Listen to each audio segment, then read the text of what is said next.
Chapter 703. Changshi City was not a first-tier or second-tier city, but the construction and development of southern cities were still very prosperous. The entertainment facilities here were not much worse than those in Shanghai. The Red House was a large-scale comprehensive entertainment center with a variety of leisure and entertainment programs. In the fitness area, Han Qinggu had taken off her coat and put on a black vest and sweatpants. Tonight's boxing match was very important to her, so she didn't dare to relax. Her purpose for coming here was to warm up in advance and adjust her body and mind to the best condition. With her current strength, it was not a problem for her to throw a punch of 500 kilograms. She had been trained by the experts of the Everlasting Feast Hall and participated in dozens of underground boxing matches, so she could be considered as a seasoned fighter. Standing in front of the dumbbells, her movements were very casual and she didn't even feel strenuous when picking up the heaviest dumbbells. Big brother Chong, there's a bell here. Her figure is amazing.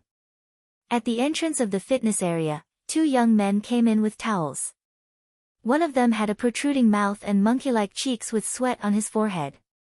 After seeing Han Qinggu exercising, his eyes suddenly lit up as he whistled and grinned. Zhou Chong raised his brows. After his eyes lingered on Han Qinggu's body for a few times, he nodded and said, "She's indeed the best. She has a great figure and curves. Chen Shuai, do you want to have a match and see who can take her down today?" Chen Shuai rolled his eyes and snorted, "Match? Do you think I'm a masochist? Every time I play this trick, I lose to you every time. God is so fucking unfair. Why don't they give me a more handsome face? Good looks can't be eaten." Zhou Chong laughed and said, "Though most women's first impression is based on their looks, there are also a few who look at their inner qualities. Maybe that bell is the special case I'm talking about. It's 100 yuan.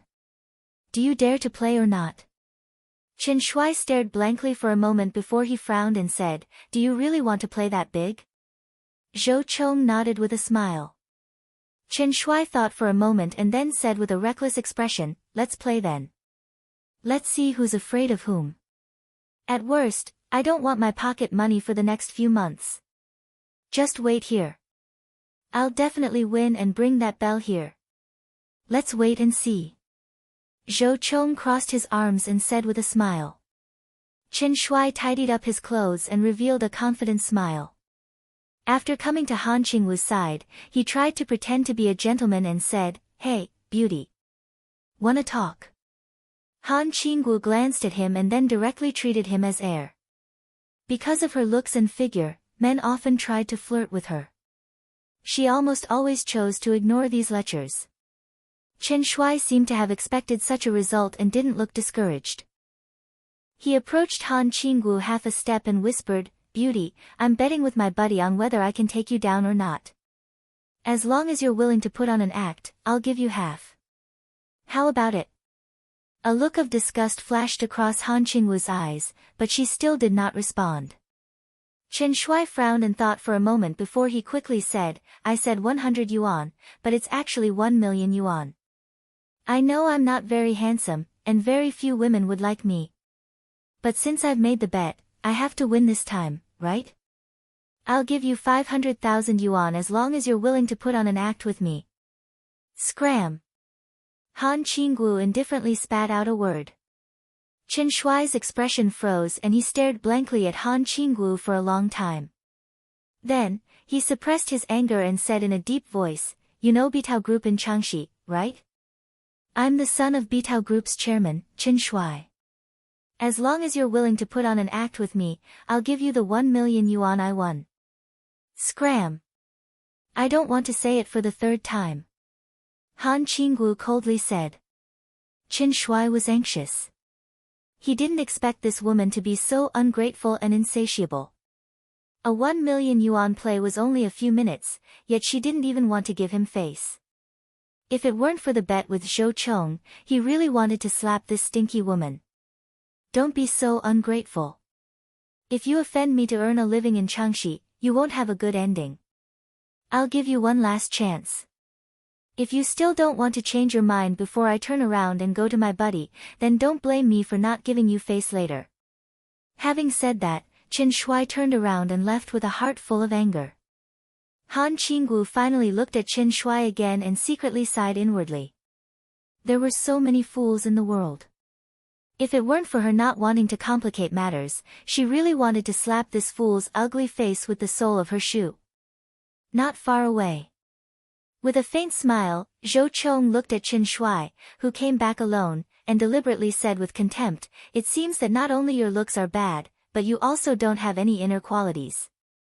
You must feel bad coming back with your tail between your legs, right?" Qin Shuai flew into a rage out of shame and cursed in a low voice, "That stinky bitch is too damn arrogant. I would have already whipped her to death if she wasn't a woman. Forget it. You can go if you have the ability."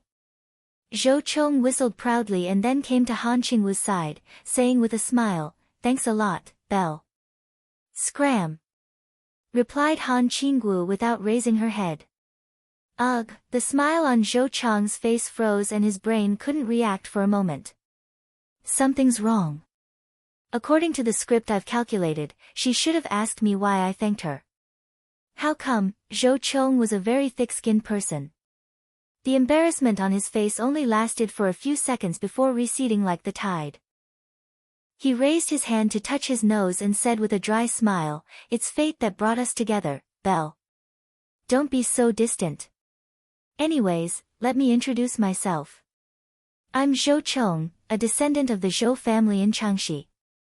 Can you do me the honor of having dinner together after you finish working out?" "I don't care if you're a nobody," said Han Qinggu coldly. "Get the hell out of here if you don't want to cause trouble. I have no interest in playboys like you." Never in his wildest dreams did Zhou Chong expect that he would be so ruthlessly rejected. It must be noted that in the past, he relied on his handsome appearance, famous brands, and even the status of his Zhou family in Changxi to pick up girls. But today, what the hell is going on? Zhou Chong wanted to get angry, but he was a man who had tender and protective feelings for the fairer sex and rarely got angry at women. Therefore, he could only suppress his displeasure and walked toward Qin Shuai with a livid face. On the other side, Qin Shuai was overjoyed to see Zhou Chong come back with an ashen face. His anger toward Han Qingwu also dissipated by a lot.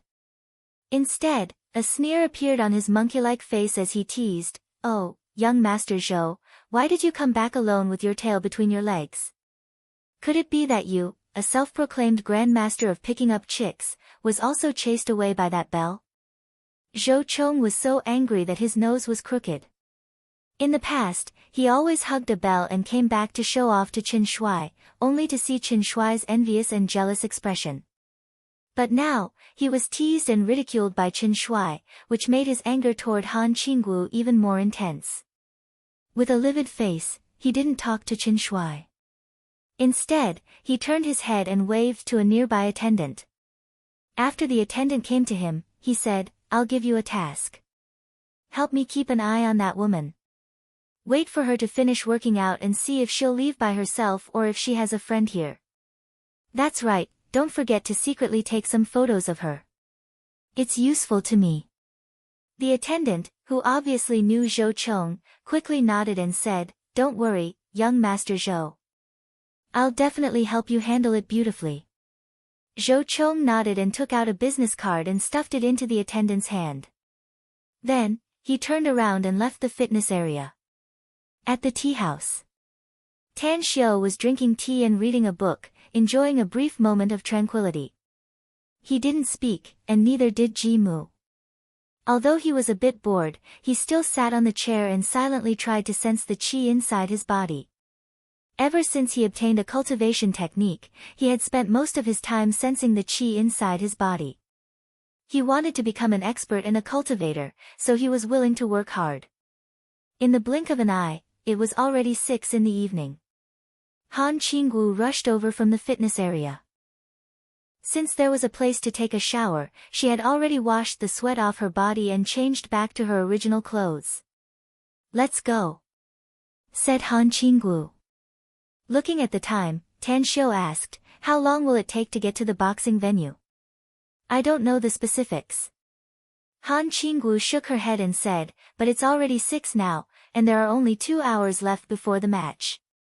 As a fighter, I must arrive half an hour earlier. There's no hurry. Ji Mu quickly said, it's only a 40-minute drive from the Red House to the Emerald Resort. Miss Han, you've been training for half the afternoon, and you still have to compete in the evening. Do you want to eat something first? I've already told the dining area to prepare it half an hour ago, so we can go there and have a meal. Han Qingwu was a bit hesitant. Let's go. Tan Xiu got up and said. Let's go and have a meal, and then we'll have the strength to compete in the evening. At the dining area, Zhou Chong and Qin Shuai each hugged a beauty, eating and laughing. Because they were rejected in the afternoon, the two of them called over 2 girls they used to hang out with in the past to vent their frustrations. Suddenly, Zhou Chong's cell phone rang. Who is it? Zhou Chong picked up the phone and asked lightly. The voice of the attendant from the afternoon came from the phone. Young Master Zhou, I'm the attendant of the fitness area, Little Lu. I'm doing what you asked me to do. That beauty went to the tea house after she finished working out. I didn't dare to get too close, so I only saw her meeting with 2 men. She's now rushing to the dining area. Got it. I'll reward you later. Zhou Chong replied indifferently and immediately hung up the phone. A chilling light flashed in his eyes as he pushed the woman in his arms and said, you eat first. I'll go out and make a call. Got it. Qin Shuai nodded. Suddenly, his expression moved and he hurriedly asked, Zhou Chong, did the attendant in the afternoon give you a reply? Remember to call me if there's a good show. Qin Shuai hesitated for a moment and said, let's go together, then. I want to see who has the ability to subdue that stinky woman. Chapter 704. In the dining area. Both sides of the antique corridor were decorated with red lanterns. The customers coming and going indicated that the business here was very good. The air was filled with the faint fragrance of wine and dishes, arousing the craving of many customers. Tan Xiu and Han Qingwu were not familiar with this place, so Ji Mu led the way. While walking, Ji Mu introduced the specific situation of the Red Pavilion to them. Only then did they understand why the business here was so good. The Red Pavilion's grade was not high, but it was not low either. The middle-class customers liked to come here to spend their money. Even those rich people liked to come here for leisure and entertainment due to the variety of programs here. Private Room 0066. After arriving with the two, Ji Mu pushed the door and said, Brother Tang, Miss Han, please go inside and wait for a while. I'll arrange something and we'll be back soon. All right. Tan Xiu nodded. The antique private room had an area of more than 20 square meters. Aside from tables and chairs, there were also 2 single sofas and a tea table in the corner. Less than 2 minutes after Tan Xiu and Han Qingwu sat on the sofa, the door was pushed open from the outside. I heard the feng shui of private room 0066 is good. Let's have dinner here today. With a smile on his face, Zhou Chong pushed the door and entered. The moment he saw Han Qingwu and Tan Xiu sitting on the sofa in the corner, he immediately pretended to be surprised and said, It's so strange. How come there are people inside? Also, enemies are bound to meet on a narrow road. To think that I bumped into this woman who doesn't give me face. Qin Shuai observed Tan Xiu for 3 seconds and found that he didn't know him. He immediately felt relieved and smilingly said, I thought that a cold and arrogant chick would accompany some kind of amazing man. Never thought that he would be a teenager. Could it be that it's a popular trend nowadays for old cows to eat young grass? Why would they find such a pretty boy to dote on? Zhou Chong suppressed his anger and raised his hand to touch his chin.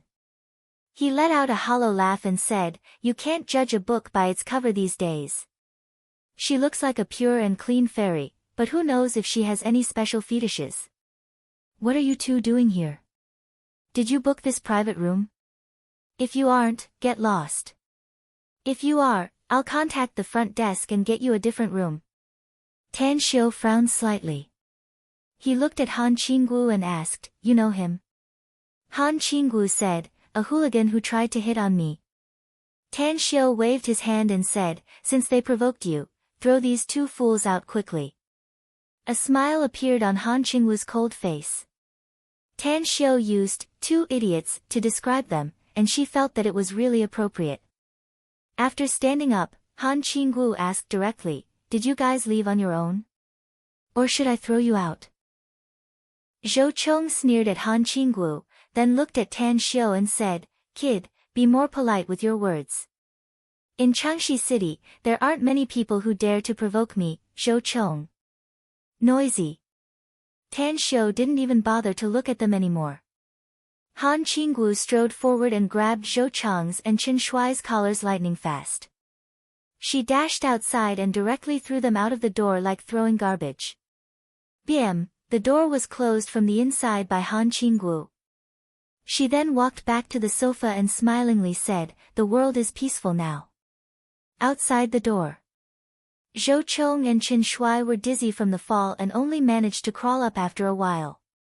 The battered and exhausted Zhou Chong had a humiliated expression on his face as he fiercely kicked the door of the private room open. Just as he was about to rush in, a figure appeared a few meters away from him. As the figure's footsteps suddenly quickened, Ji Mu directly grabbed Zhou Chong's shoulder and forcefully pulled him back, throwing Zhou Chong a few meters away before he fell heavily on the ground. Fuck! Zhou Chong was furious and the pain in his body made him furious. He crawled up quickly this time and cursed loudly, ready to fight back. At the side, Qin Shuai's heart sank after he saw Ji Mu. He heard Zhou Chong's cursing and saw that he wanted to fight. He immediately rushed to Zhou Chong's front and blocked him. He directly covered Zhou Chong's mouth with his hand and then turned his head to call out, "Brother Ji, I didn't expect it to be you. Zhou Chong drank a bit too much today and is acting crazy." With a gloomy face, Ji Mu looked at Zhou Chong, who gradually stopped struggling and sneered, "Drinking too much and acting crazy, huh? You want to vent your anger on me?" Zhou Chong was also dumbfounded at this moment. Never did he expect that the one who just threw him out was Ji Mu. He secretly regretted the foul language he just cursed. His expression quickly changed and he apologized in a low voice, "I didn't know it was you just now, Brother Ji. It's just that the man and woman in this private room are too abominable. They even threw us out. You're a great person, so please forgive me." A man and a woman threw them out. Ji Mu's heart thumped. He stepped forward to grab Zhou Chong and Qin Shuai's shoulders and pulled them into the private room. Upon seeing Tan Xiu and Han Qinggu sitting on the sofa, he closed the door with his foot and released them, slapping their faces a few times. "Ji, Brother Ji, you," Zhou Chong was slapped silly. He raised his hand to touch his burning face with disbelief in his eyes. Qin Shuai was also slapped silly. He looked at Ji Mu in a daze, but he didn't dare to resist. Their families were big and powerful, and they were famous young masters of Changshi City. But comparing their families with the Ji family was like comparing the earth to the heavens. They were not on the same level at all. After slapping them, Ji Mu no longer paid attention to them. He cautiously looked at Tan Xiu and Han Qinggu and asked, "Brother Tang, Miss Han, did these two bastards provoke you? Don't be so angry at such a young age." Tan Xiu couldn't help laughing and said, "These two brats may have foul mouths, but they didn't do anything excessive. They didn't provoke me, but they failed to pursue Han Qinggu, so they flew into a rage out of shame and wanted to put on airs." Ji Mu immediately understood. He was so angry that his 7 orifices were about to emit smoke. Han Qinggu was his honored guest, and she was very likely to be a cultivator. Yet Zhou Chong and Qin Shuai, who were full of women, even dared to provoke her. Weren't they courting death? As he thought up to there, he directly turned around and slapped their faces a few more times. Then, he turned to Han Qinggu and asked, "Miss Han, you're my honored guest, yet these two bastards are pestering you. It's like slapping my face. If you don't want to deal with them yourself, I'll break their legs to teach them a lesson." Ji Mu, Brother Ji, Zhou Chong and Chen Shuai's complexion drastically changed as they hurriedly called out. At this moment, they finally realized that whether it was Han Qinggu, whom they used to make a bet to strike up a conversation, or that young man, none of them were good people. Even Ji Mu had to be cautious in front of them, which made them realize that they had poked the hornet's nest today and provoked a big trouble. Han Qinggu was not the kind of woman who wouldn't forgive others. She looked at Zhou Chong and Chen Shuai, who had been slapped 6 or 7 times, and waved her hand in disgust and said, "Forget it. Just make these 2 bastards get the hell out of here. Let's hurry up and eat, lest we delay important things." "All right." Ji Mu raised his hand and slapped their heads again. Then, he snappily cursed, "You 2 bastards. Can't you cause less trouble in the future? How old are you? Why don't you find a wife and live a peaceful life at home? Get the hell out of here. Don't let me see you doing bad things again, else I'll beat you to death." "Yes, yes, yes. We'll get the hell out of here. I'm really sorry, Brother Ji. Miss Han, I'm really sorry. We'll get the hell out of here." Zhou Chong and Chen Shuai felt as though they had been pardoned. They nodded and bowed before running away. They couldn't afford to provoke someone who could make Ji Mu pay attention to them. Since the other party didn't pursue this matter, they didn't want to be cleaned up. Revenge? What a joke. What could they do to retaliate? Could it be that they could only helplessly send themselves to be abused? The 2 of them ran out of the dining area in one breath and then stopped panting. Chen Shuai rubbed his burning face and said with a bitter expression, "Damn it, I really didn't check the almanac when I went out today. How could I provoke such a ruthless bastard? Even Ji Mu has to be so careful. What's the origin of these 2 guys?" Zhou Chang's expression was a bit gloomy, but he was somewhat helpless. Upon hearing Chen Shuai's words, he helplessly said, "He's definitely not from our Changxi, else we would definitely know him. He's a dragon crossing the river, and one with a very deep background. Don't you have a photo of that woman?" Chen Shuai suddenly said. "How about asking someone to inquire about it?" Zhou Chong hesitated for a moment before he nodded silently and said, "I'll ask someone to inquire about it when I go back tonight. We've lost our face today. Let's go. Let's skip dinner." Chen Shuai nodded and walked a few steps with Zhou Chong. Then, he suddenly asked, "Are we still going to watch the underground fighting match tonight?" "Yeah, we'll go," said Zhou Chong without hesitation. "But let's find a place to take a bath and change our clothes first. Also, we'll go and get rid of the bad luck." "All right." Inside the private room 0066. "Miss Han, I know those 2 guys." Ji Mu forced a wry smile and said, "They're not bad in nature. It's just that they grew up with a golden spoon in their mouths and were spoiled by their families, thus developing their arrogant and domineering personalities. You can rest assured that I'll teach them a good lesson later.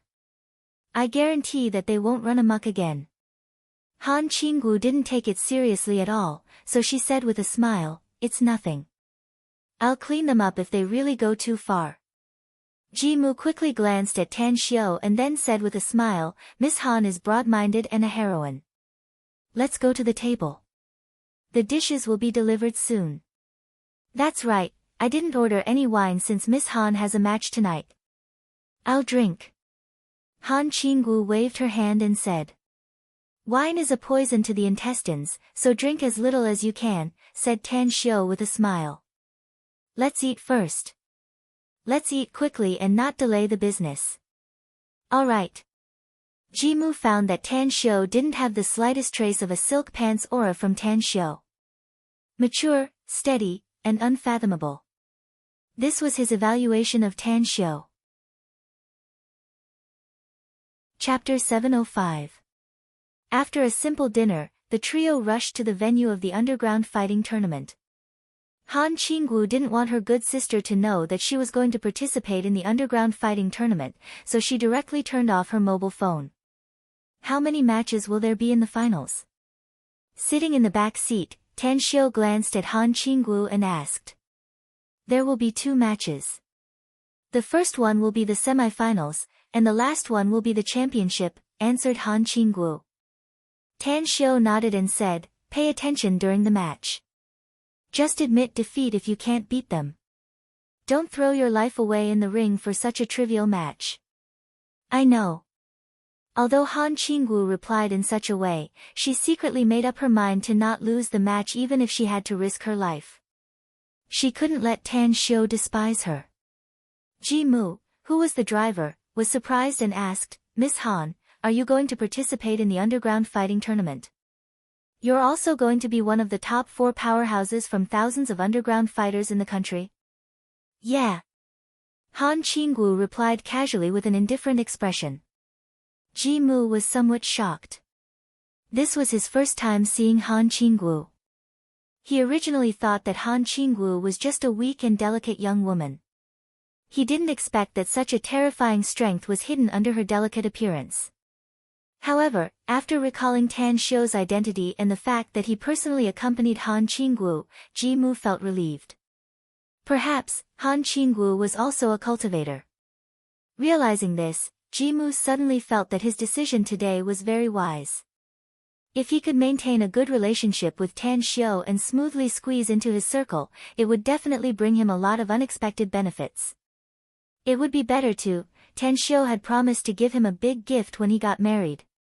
Ji Mu suddenly felt warm inside as he thought of that big gift and was looking forward to it. In the southern suburbs of Changshi City, the Emerald Resort, which was located on the side of a mountain and a river, had been decorated with countless colorful lights. The resort covered a large area and had absolute privacy, so it didn't receive ordinary guests.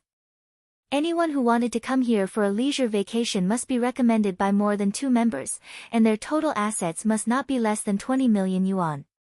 The security is pretty good. When the car arrived at the entrance of the Emerald Resort, Tan Xiu couldn't help but exclaim after observing through the window. More than 40 high-spirited security guards in black suits were directing the incoming vehicles in an orderly manner. The guests who got off the car passed the security check and were brought in by the sightseeing cars. In the dark, there were at least dozens of experts who were good at hiding their tracks, quietly observing the situation. Tan Xiu estimated that if he brought Mo Au and the others with him to force their way through, it would probably take some effort for them to break through. Suddenly, Tan Xiu's expression changed. He glanced sideways and found that Mo Au had already appeared outside the car door. Get off! Tan Xiu nudged Han Qinggu and pushed the car door open. Soon, the 4 of them arrived in front of the gate guarded by dozens of burly men. An energetic white-haired old man in a tang suit smiled and said, "Welcome, everyone. Please show me your identification." Han Qinggu took out a black card and indifferently said, "I'm participating in the match tonight." "They are my friends." The white-haired old man stared blankly and looked surprised. He didn't expect that there would be such a beautiful and young woman among the top 4 of the National Underground Boxing Tournament. The black card was proved to be genuine after the instrument's inspection. He immediately said, "You're indeed a contestant, but you can only bring 2 people with you at most according to the rules of the underground boxing tournament." Ji Mu took out a gold and silver card and lightly said, "I'm carrying it myself." The white-haired old man let out a faint smile and said, "Young Master Ji is a gold card member of our Emerald Resort, so he can naturally enter. The 4 of you, please get on the car. The sightseeing car will take you to the boxing venue." The Emerald Resort occupied a large area. The sightseeing car took the 3 of them in a circle and took 7 to 8 minutes before stopping in front of a 3-story villa. In front of the door, dozens of beautiful girls in white dresses with long, soft hair lined up in a neat line, quietly waiting. One of the girls walked out from the line and quickly came to the front of the 3, saying, "Good evening, 3 distinguished guests. Welcome to the Emerald Resort. I'm Xiao Ying. May I ask if the 3 of you are here to watch the boxing match?" "Yes." Tan Xiu nodded. "Please come with me," Xiao Ying said with a smile. Under her lead, the 3 of them came to the villa's hall. After entering the elevator, Xiao Ying pressed the button and the elevator descended more than 20 meters.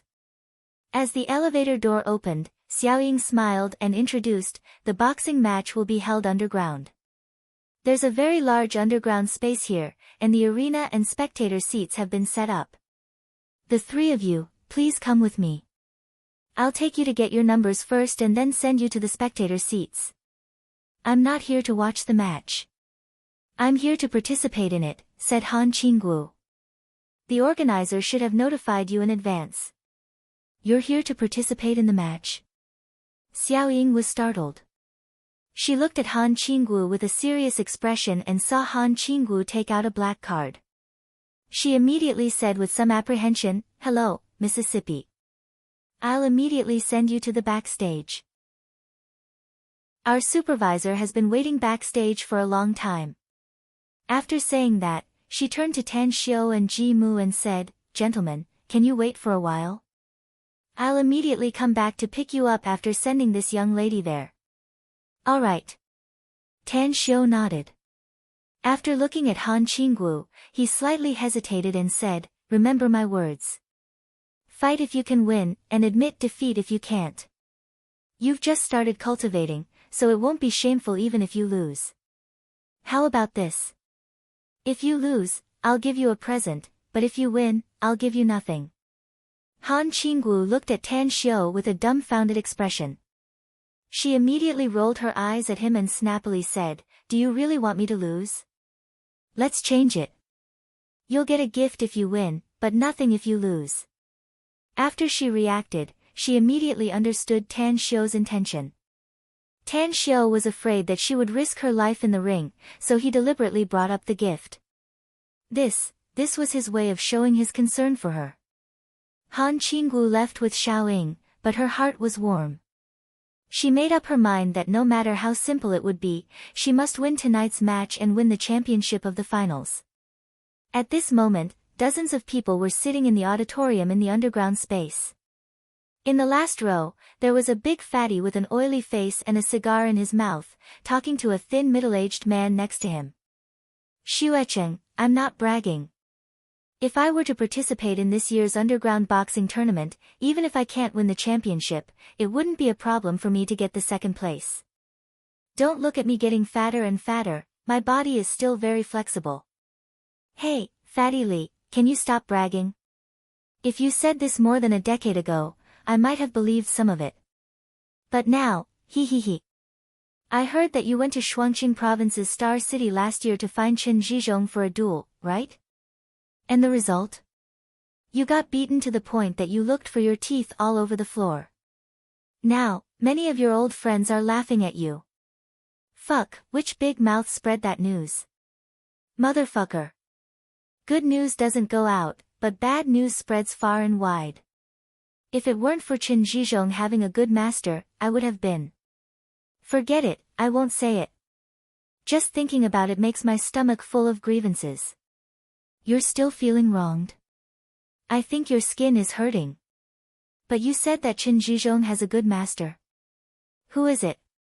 You wanna know? Yeah. I won't tell you even if I want to know. You dare to laugh at me, Li Laozhan? I'll kill you. Fuck. While the two were chatting, Li Laozhan's proud expression suddenly froze. Immediately after, his fat body quickly stood up and dashed toward the hall's door under the dumbfounded eyes of his companions. This Fatty Lee is so fat, yet he's still so flexible. The thin middle-aged man gulped down his saliva and muttered in disbelief. When Li Laozhan was still more than 10 meters away from Tan Xiu, he waved his palm leaf-sized palm and shouted, "Brother Tang, over here." Ha ha ha, it's a small world. We brothers are really fated to meet each other. Upon hearing the shout and seeing Li Laozhan running over, Tan Xiu couldn't help but burst into laughter. He had forgotten that Li Laozhan was also a martial artist, and this kind of black market boxing was the most attractive to him. "Old brother Li, I haven't seen you for a few months. Have you put on weight again?" Li Laozhan and Tan Xiu hugged each other. After releasing, he laughed aloud and said, "I can't help it. Your old brother has no choice but to drink cold water. Fortunately, my old waist is still good, else I wouldn't even dare to drink cold water." Ugh. Tan Xiu was at a loss whether he had to cry or laugh as he rolled his eyes at him. Old waist is good. If it's not, then I'll become a eunuch. Li Laozhan glanced at Ji Mu next to Tan Xiu and smilingly said, "Is this your friend, Brother Tang?" Tan Xiu nodded and said, "He's Ji Mu, a kid from the Ji family in Changxi City." "Ji Mu, this is Li Laozhan, old brother Li." "Hello, old brother Li," greeted Ji Mu quickly. "You're a kid from the Ji family." Not bad," said Li Laozhan with a smile. "Your Ji family's Ji Chunlei and I have a bit of friendship. We had a fight more than 20 years ago and later joined hands to fight someone else. It can be said that our friendship was forged through fighting." Ji Chunlei. Ji Mu shuddered inwardly. Wasn't that his father? In a flash. His view of Li Laoshan's identity was a bit higher.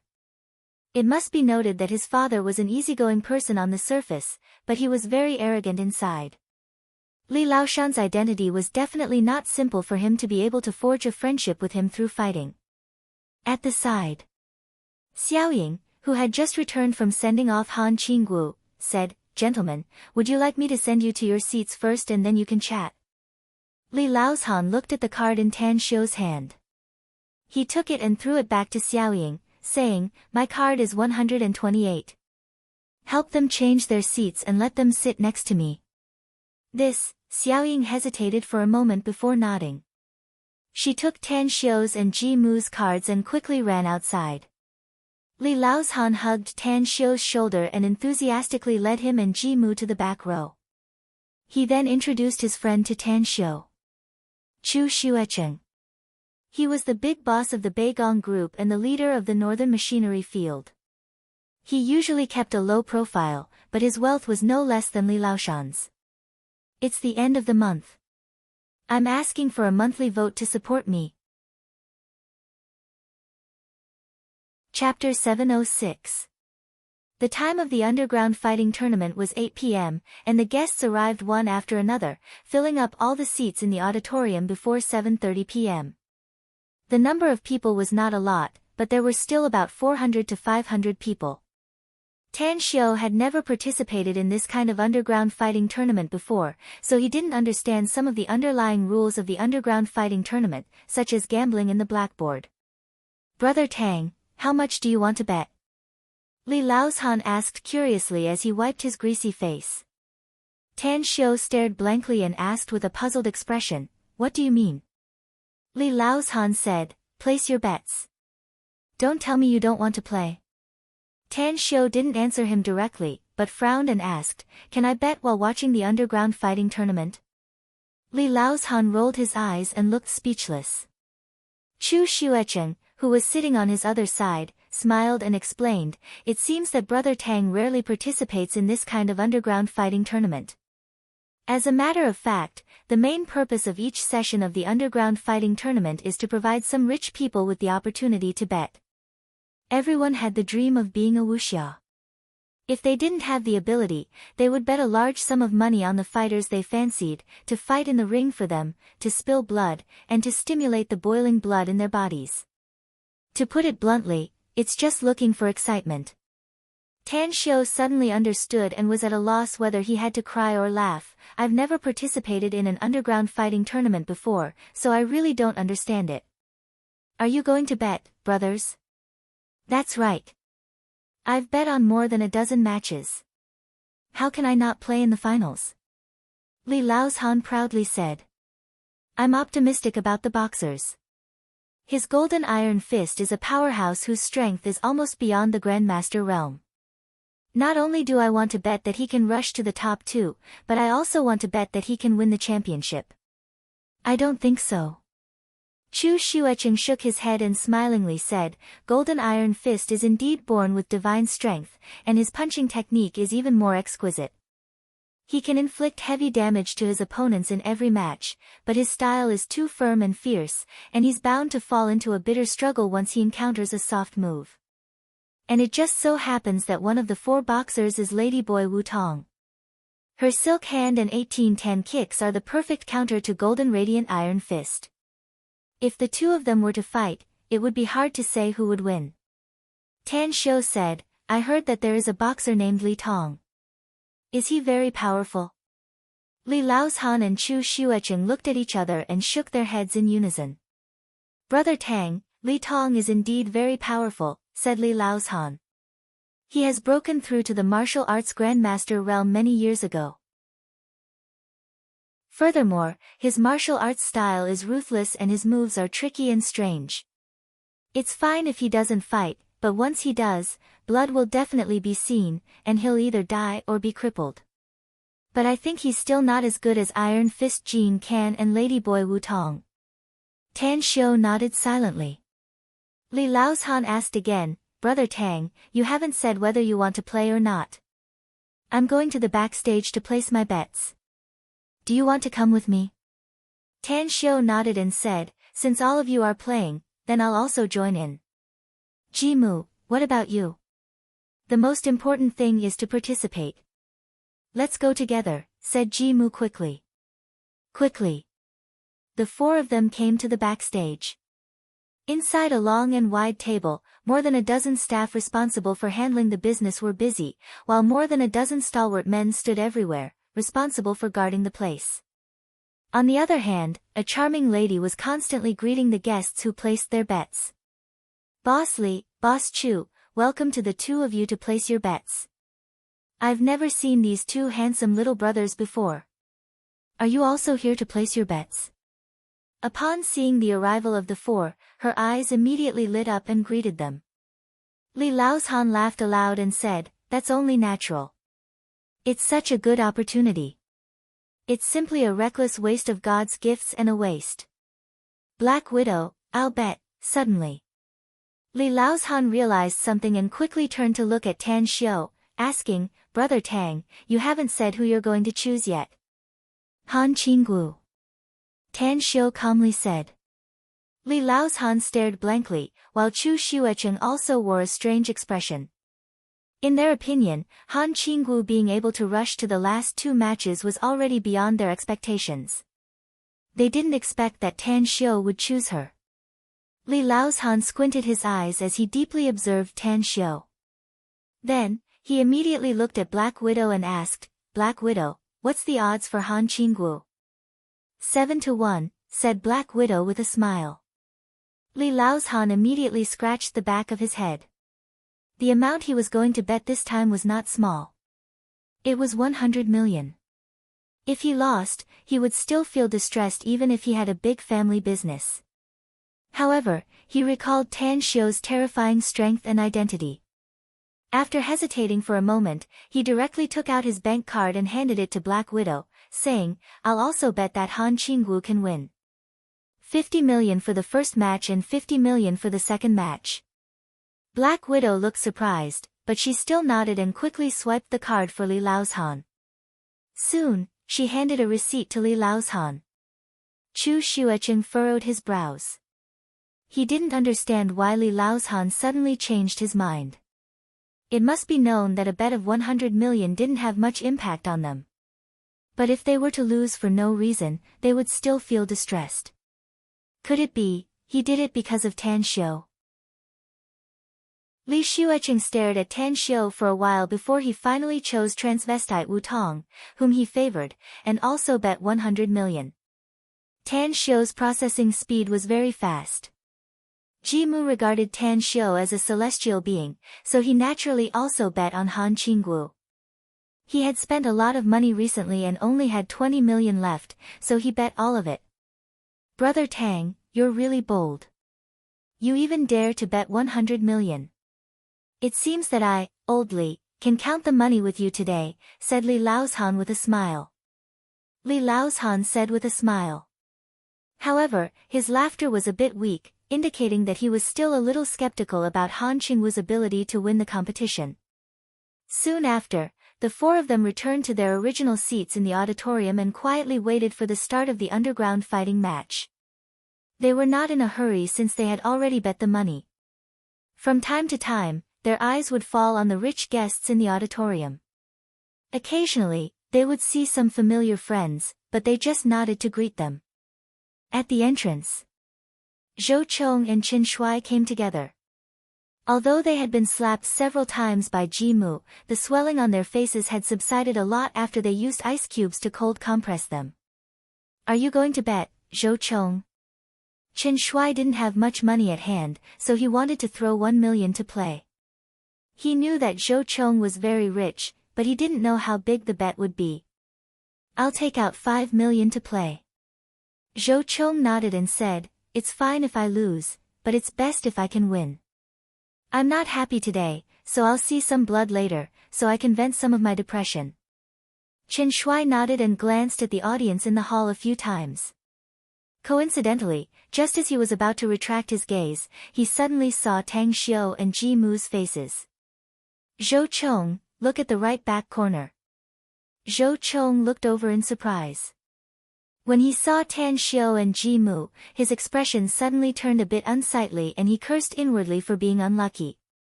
Still, he pretended that he didn't see anything and quickly followed the attendant to get his number and then went backstage to place his bet. What made the two of them helpless was that there were no seats left in the auditorium since they came too late, so they could only stand in the back and watch. At 8:00 sharp.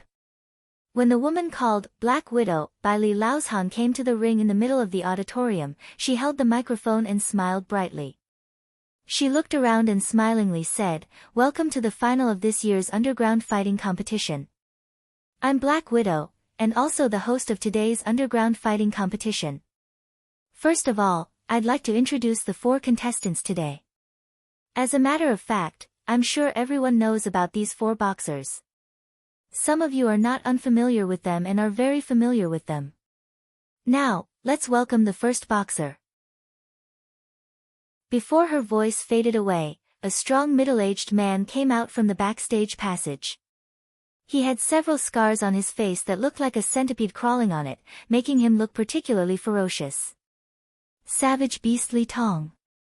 Many tycoons in the auditorium shouted out loud. Li Tong, also known as Savage Beast, was synonymous with ferocity. Just his name alone could stimulate many people to bet on him winning. Coupled with his previous boxing style, nearly half of the tycoons who came here bet on him winning the match. Tonight is bloodthirsty day. My opponent will either die or be crippled.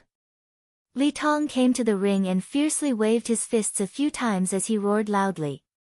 The tycoons in the auditorium who bet on him winning immediately followed suit. Many of them were infected by Li Tong's confidence. They even tore apart the hypocritical side of the business world and revealed their ferocious emotions. The second one. It was Wu Tong, the sorcerer. He was a man, but not a man at the same time.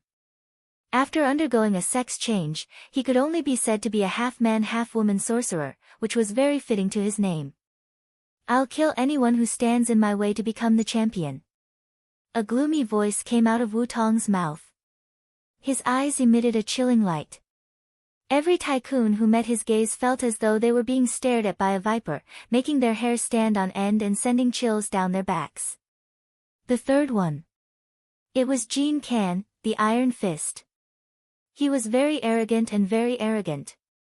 As soon as he got on the ring, he tore his robe to shreds, exposing his bronze upper body as he roared loudly, "I'm Jean Can, and I have an iron fist. Tonight in the arena, I will twist off their heads, tear off their limbs, dig out their hearts, and eat them right in front of you. Jean Can, Jean Can. Iron Fist, Iron Fist." Countless shouts and shouts loudly cheered for him. The tycoons who bet on him also stood up and waved their fists, their blood boiling. The fourth one. It was Han Qinggu. She wore a training suit with her long hair tied up, looking valiant and heroic. She walked to the back of the ring with a cold expression and looked around. When she found Tan Xiu behind the auditorium, a smile suddenly appeared on the corner of her mouth and she said in a clear voice, "My opponent today is not them, but me. If I win, I'll leave standing up, if I lose, I'll leave lying down." This time. Not many tycoons responded. After all, many people were not optimistic about her. 60% of those who bet on her winning were related to her appearance. Chapter 707.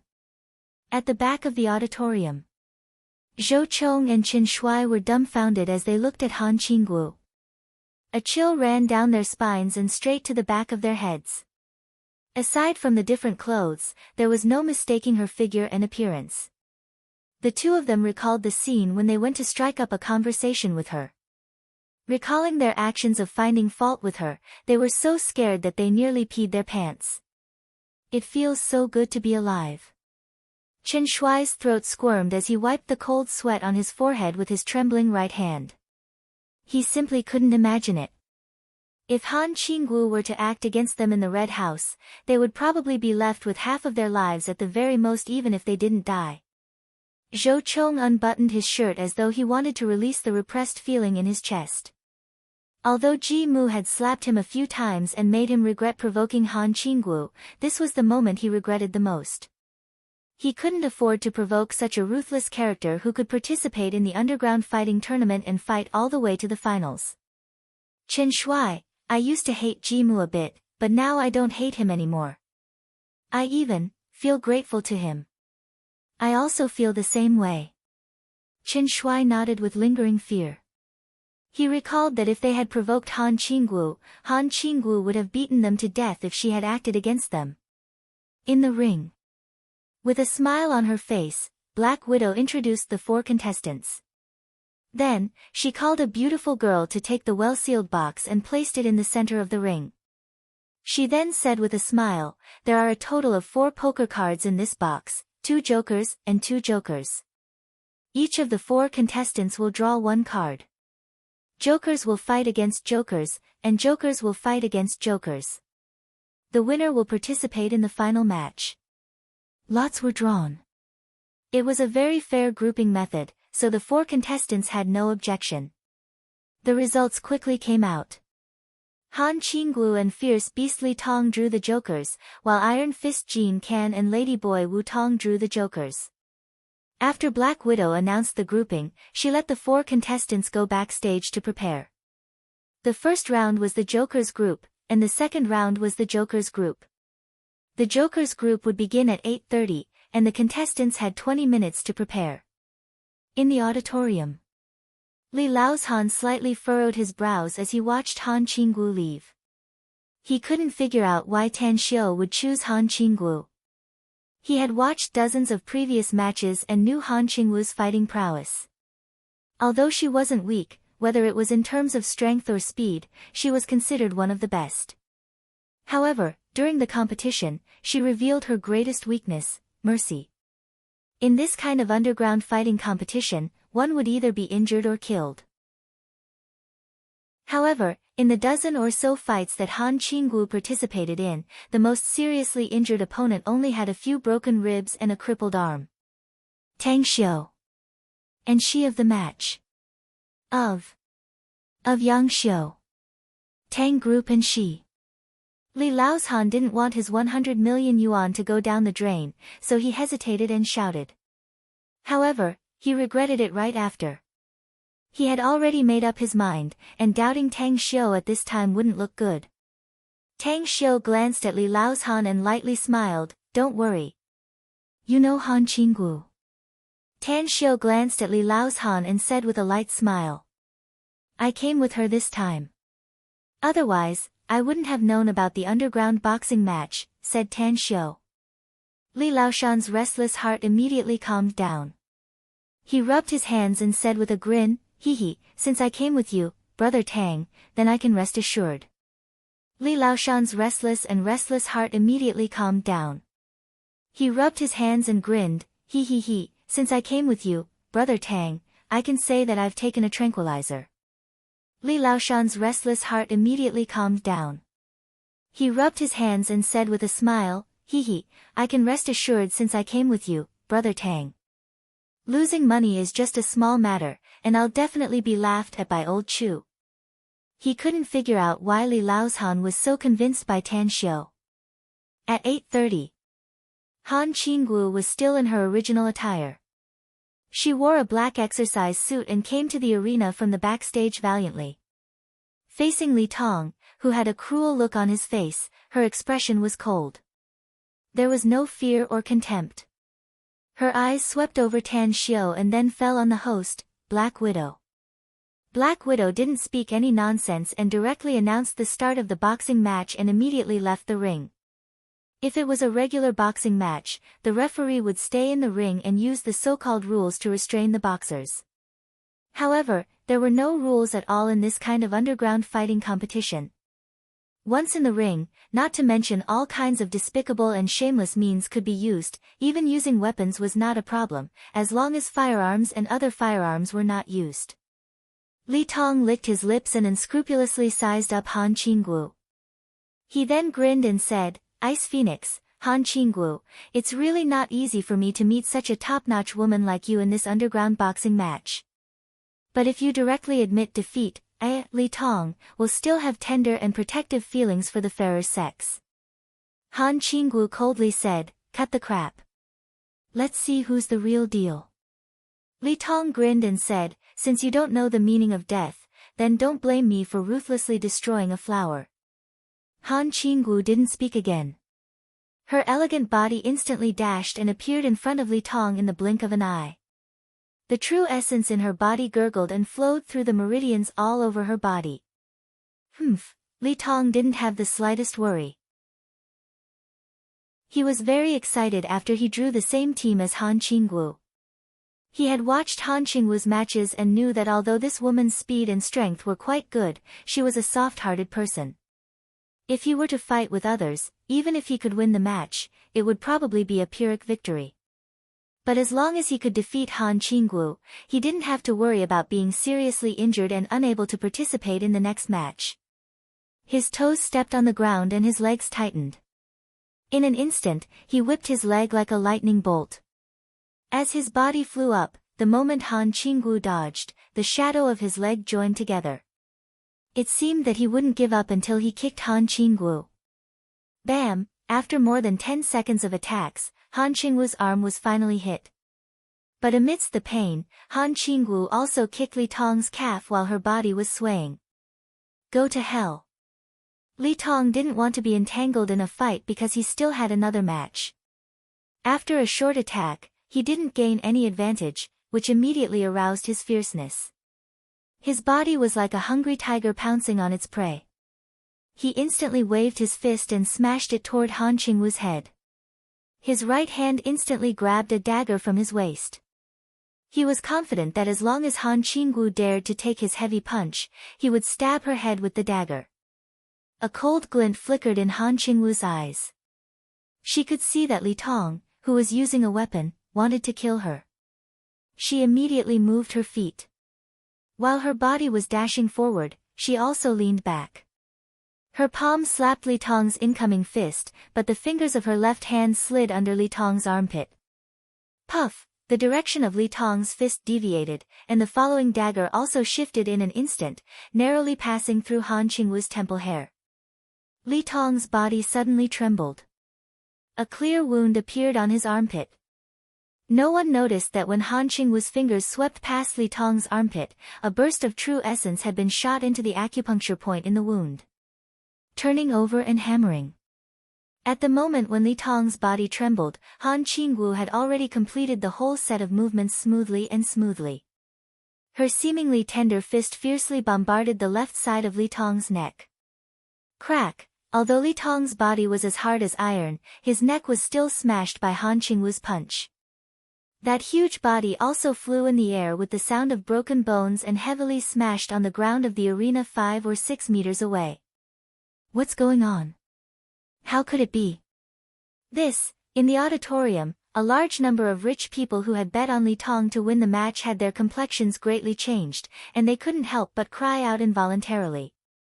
They hadn't seen Li Tong ruthlessly destroying a flower, nor had they seen an outstanding beauty being bled by Li Tong, nor had they seen her being torn into 2 halves, in the back row. A smile appeared on Tan Xiu's handsome face. He was also a bit surprised. He didn't expect that Han Qinggu could unexpectedly release her true essence. It must be noted that only cultivators who had reached the foundation establishment stage could release their true essence. It was a bit unexpected that Han Qinggu, who was obviously at the late stage of qi refining stage, was able to do this. However, she won, and it was an easy victory.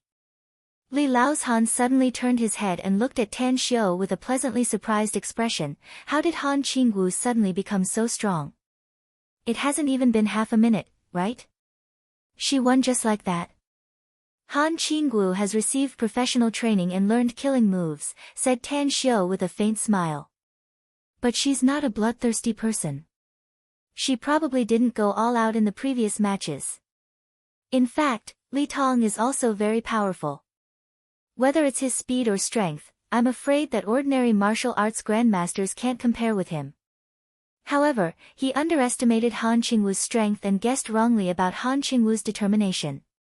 In fact, if he hadn't taken out that dagger, he might have been able to persist for a bit longer and was unlikely to be killed. Li Lao's blinked and instantly understood Tan Xiu's meaning. Savage beast Li Tong was courting death. At the side, Chu Xueqing's complexion didn't look good. Although he had chosen Shimale Wutong, Han Qingwu's combat power was really beyond his expectation. He was also a person who advocated martial arts. Although his skill was not as good as Li Laoshan's, his vision was still very sharp. Who would have thought that Han Qingwu, whom he was most pessimistic about, would unexpectedly win the first match and directly kill savage beast Li Tong? What surprised him the most was that Han Qingwu killed Li Tong so easily. From the beginning to the end, it seemed that it didn't even take half a minute. Could it be that Han Qingwu can really become the final champion? Chu Xueqing glanced at Li Lao's before his eyes fell on Tan Xiu. After observing for a long time, he revealed a bitter smile and secretly shook his head. The boxing match was not over yet, and he didn't want to see such an ending. Therefore, he secretly cheered for Shimale Wutong in his heart. Others might not be aware of it, but he was perfectly aware that Shimale Wutong didn't go all out in the previous boxing match. In the past, he had seen Ladyboy Wutong fight, and it was outside the arena of the underground fighting competition. At that time, Shimale Wutong was simply a crazy killing god. Chapter 708. The next match will be Ladyboy Wutong's turn. If he can win the match smoothly, that would be for the best. If it's a Pyrrhic victory, I'm afraid the final champion will be Han Qingwu, Chu Xueqing thought to himself. In another direction. At the back of the auditorium, Zhou Chong and Qin Shuai looked at each other in dismay. Their hearts seemed to have fallen into ice, and their expressions became extremely ugly. It's good to be alive. My feelings towards this sentence have deepened. Qin Shuai touched his neck and said bitterly. Zhou Chong had a complicated expression on his face as he said, he's too strong. He's definitely not a weakling to be able to make it to the final four of the underground fighting competition. However, that fierce beast Li Tong didn't even last half a minute before it was killed by the woman surnamed Han. Marshal Chen, I suddenly feel very grateful to Ji Mu. If it weren't for his timely appearance, I'm afraid we. At this point, he could not continue. However, Qin Shuai understood what he meant. He took a deep breath and said, let's contact Ji Mu immediately after watching the match. Let's treat him to supper and thank him. All right. Zhou Chong nodded silently. Qin Shuai asked, Ji Mu is our savior. Shouldn't we give him some gifts as thanks? Zhou Chong thought for a moment and said, since we want to thank him, we should indeed give him a gift. After the match, let's discuss and see what kind of gift is suitable. I heard that Ji Mu has been buying precious medicinal herbs in the past 2 days. Qin Shuai's expression suddenly changed as he lowered his voice and said. Why would Ji Mu buy precious herbs? Zhou Chong was puzzled. Was he not feeling well? Or a family member? I don't know. Qin Shuai shook his head and said, it's just hearsay. I'm not sure if it's true or not. However, after watching the match, I'll ask a friend. If it's true, we'll cater to his tastes and get him some precious medicinal herbs. No problem. Zhou Chong nodded thoughtfully. Black Widow stood below the arena and watched helplessly as vicious beast Li Tong was killed in less than half a minute. Her heart could not help but tremble a few times. She was also an expert. Although she had not even reached the realm of martial arts grandmaster, she was still shocked by the ruthlessness. Terrifying. So Ice Phoenix Han Qingwu hasn't been going all out. She shifted her gaze from Han Qingwu to Li Tong, who had fallen to the ground and twitched a few times. She sighed inwardly and went back to the arena. After checking Li Tong's condition, she got up and came to Han Qingwu's side, applauded, and said, "Ice Phoenix Han Qingwu, you're really good at concealing yourself. I hereby announce that vicious beast Li Tong has died tragically, and the winner is Han Qingwu. Ice Phoenix Han Qingwu, you can go backstage and rest for a while. The second match will begin at 10 o'clock." Han Qingwu nodded and glanced in the direction of Tan Xiu. After replying, she turned around and left the arena. The second match. After Iron Fist Jean Can and Shimei Wutong came to the arena, their fighting spirit was very high. Even Tan Xiu, who was sitting at the back of the auditorium, turned his head to glance at Chu Xuecheng after observing them. He lightly smiled and said, "Brother Chu's vision is really good. Shimei Wutong may look weak, but he's definitely very powerful. Also, the number of people who have died in his hands should be quite a lot." "You're joking, Brother Tang." Chu Xuecheng forced a wry smile and said, "There's no way he can be compared with you. You favored Han Qingwu, but Han Qingwu easily killed vicious beast Li Tong and didn't even affect the second match. Shimei Wutong may be powerful, but even if he can defeat Iron Fist Jean Can, I'm afraid he'll be badly injured and his vitality will be greatly damaged. I'm afraid he'll lose the second match with Han Qingwu." Tan Xiu smiled and didn't speak again. If Han Qingwu didn't want to kill, then so be it. As long as she made up her mind to kill, she would definitely win the championship. Tang Xiu had confidence in Han Qingwu, and he was even more confident in the experts of the Everlasting Feast Hall. He believed that Han Qingwu's strength would definitely be very formidable after being guided by those experts. Sure enough. The fight ended very slowly. Iron Fist Jean Can and Shimei Wutong fought for more than 10 minutes before the outcome was decided. The final winner was Shimei Wutong. But after killing Iron Fist Jean Can, he was also scarred and suffered serious internal injuries. At 10 p.m. When Black Widow stood on the arena again, her face didn't look good and even faintly looked angry. Holding the microphone, she suppressed her anger and said, "Next is the finals. Ice Phoenix Han Qingwu and Shimei Wutong, please come to the stage." After a while, both of them were already standing on the arena. Black Widow held her breath and fiercely glared at Shimei Wutong, who had just dealt with his external injuries. Then, she said in a deep voice, "I'm too lazy to talk nonsense with you. I hereby announce the start of the match." Wutong shot a deep look at Han Qingwu. He then shook his head and said, "My friends who bet on me to win, I apologize to everyone. My injuries are very serious, and it's very difficult for me to fight the second match. So, I admit defeat." "What? You admit defeat just like that? What kind of joke is this? The last match of this underground fighting tournament is also the one I've been looking forward to the most. Yet, it ended just like that. This daddy's gambling stake is no less than 50 million. Wutong, if you admit defeat, I'll find a way to kill you. Fight me. You gotta make me bleed. What a spineless coward. I'm so regretful." Many rich people in the audience stood up and cursed loudly with angry expressions. Many of them even directly threatened Wutong. Wutong didn't stay for long. Even though he was very strong, he still couldn't withstand the anger of so many rich people. He was perfectly aware of his own situation. Only death awaited him if he continued to fight. Those rich people might attack him after the match, but he was confident that he could save his life. At worst, he could just leave China. Han Qingwu was very surprised. She didn't expect that Wutong would directly choose to admit defeat. She originally thought that she wouldn't use her killer move if Wutong didn't have the intention to kill her. But now, it seemed that her victory was already a foregone conclusion. In the audience, Li Laozhan glanced at the ashen-faced Chu Xuecheng and immediately burst into laughter. Old Chu.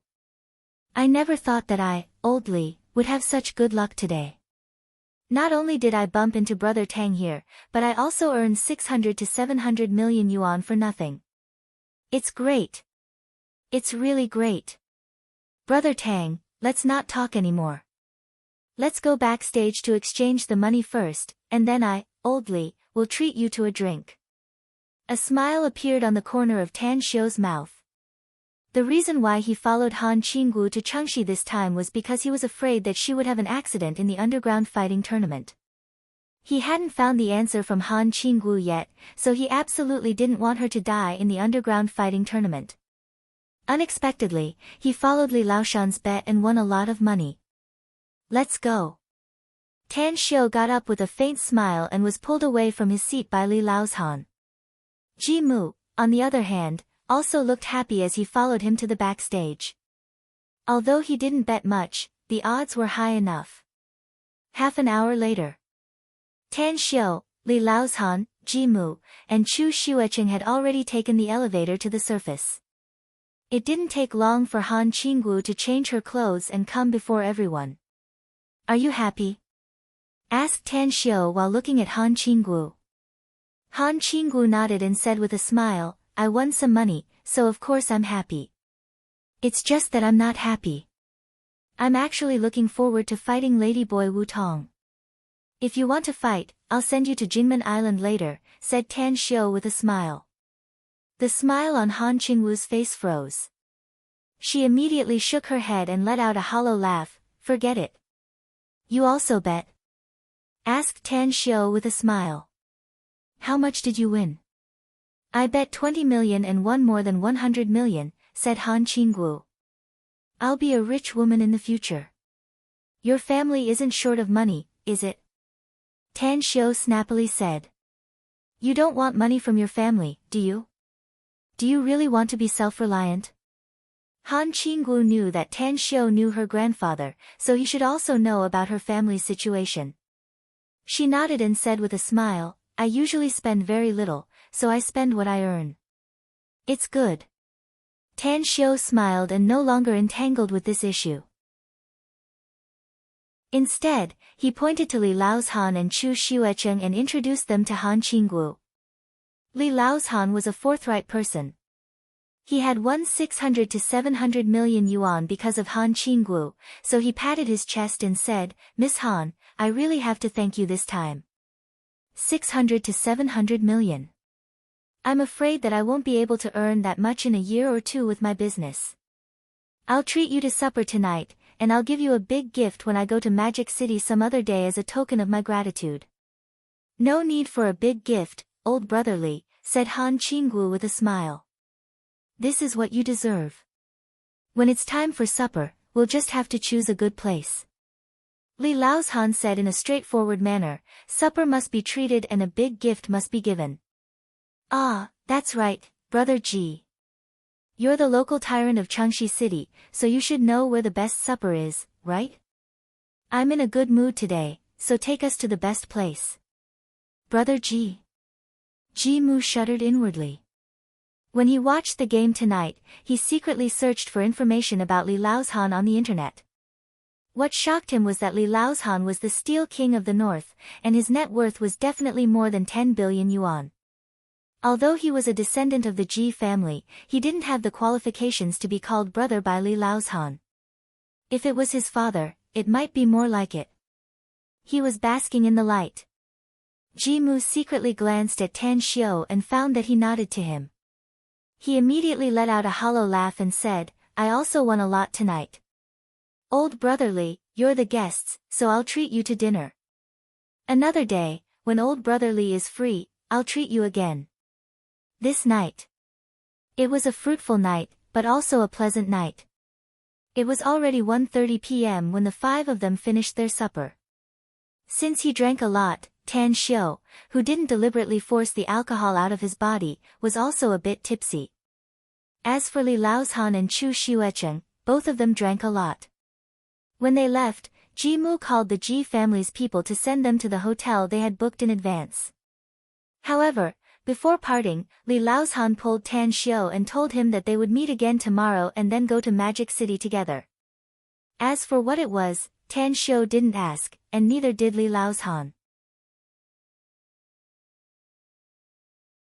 Chapter 709.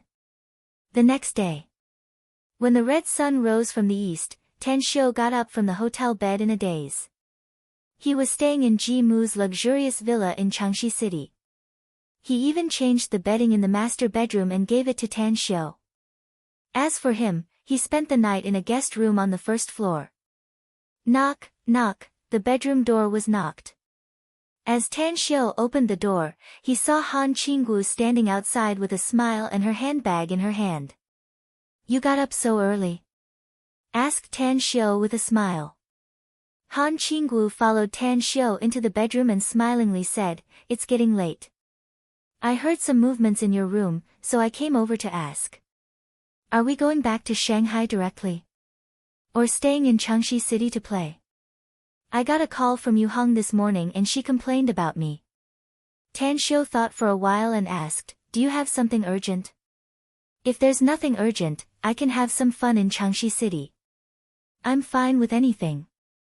"Then let's stay here," Han Qinggu immediately said. "We'll go back in the afternoon or evening." "All right," Tan Xiu casually replied. He had promised Li Laozhan last night that he would go back to Shanghai with him, so he planned to contact him later. However, Han Qingwu's next words made Tan Xiu give up the idea of contacting Li Laozhan later.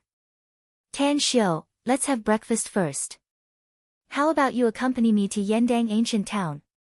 I heard that the scenery there is very good, and I've always wanted to see it. But I've been too busy, so I haven't been able to go there until now. By the way, call Yu Hong and we'll have lunch there." Tan Xiu thought for a while and said, "I'm afraid I'll have something very important to deal with later. You must approve my leave at that time." Upon hearing this, Han Qinggu immediately rolled her eyes at Tan Xiu. She didn't know whether to laugh or cry and said, "You actually want to bargain with me? Forget it, forget it. Who asked me to be in a good mood these 2 days? I promise you." Tan Xiu was speechless. However, he did have a lot of things to do in the near future. On one hand, he had to think about how to make more money. On the other hand, he also had to hold the bidding for the magnificent Tang Corporation's project in Shanghai.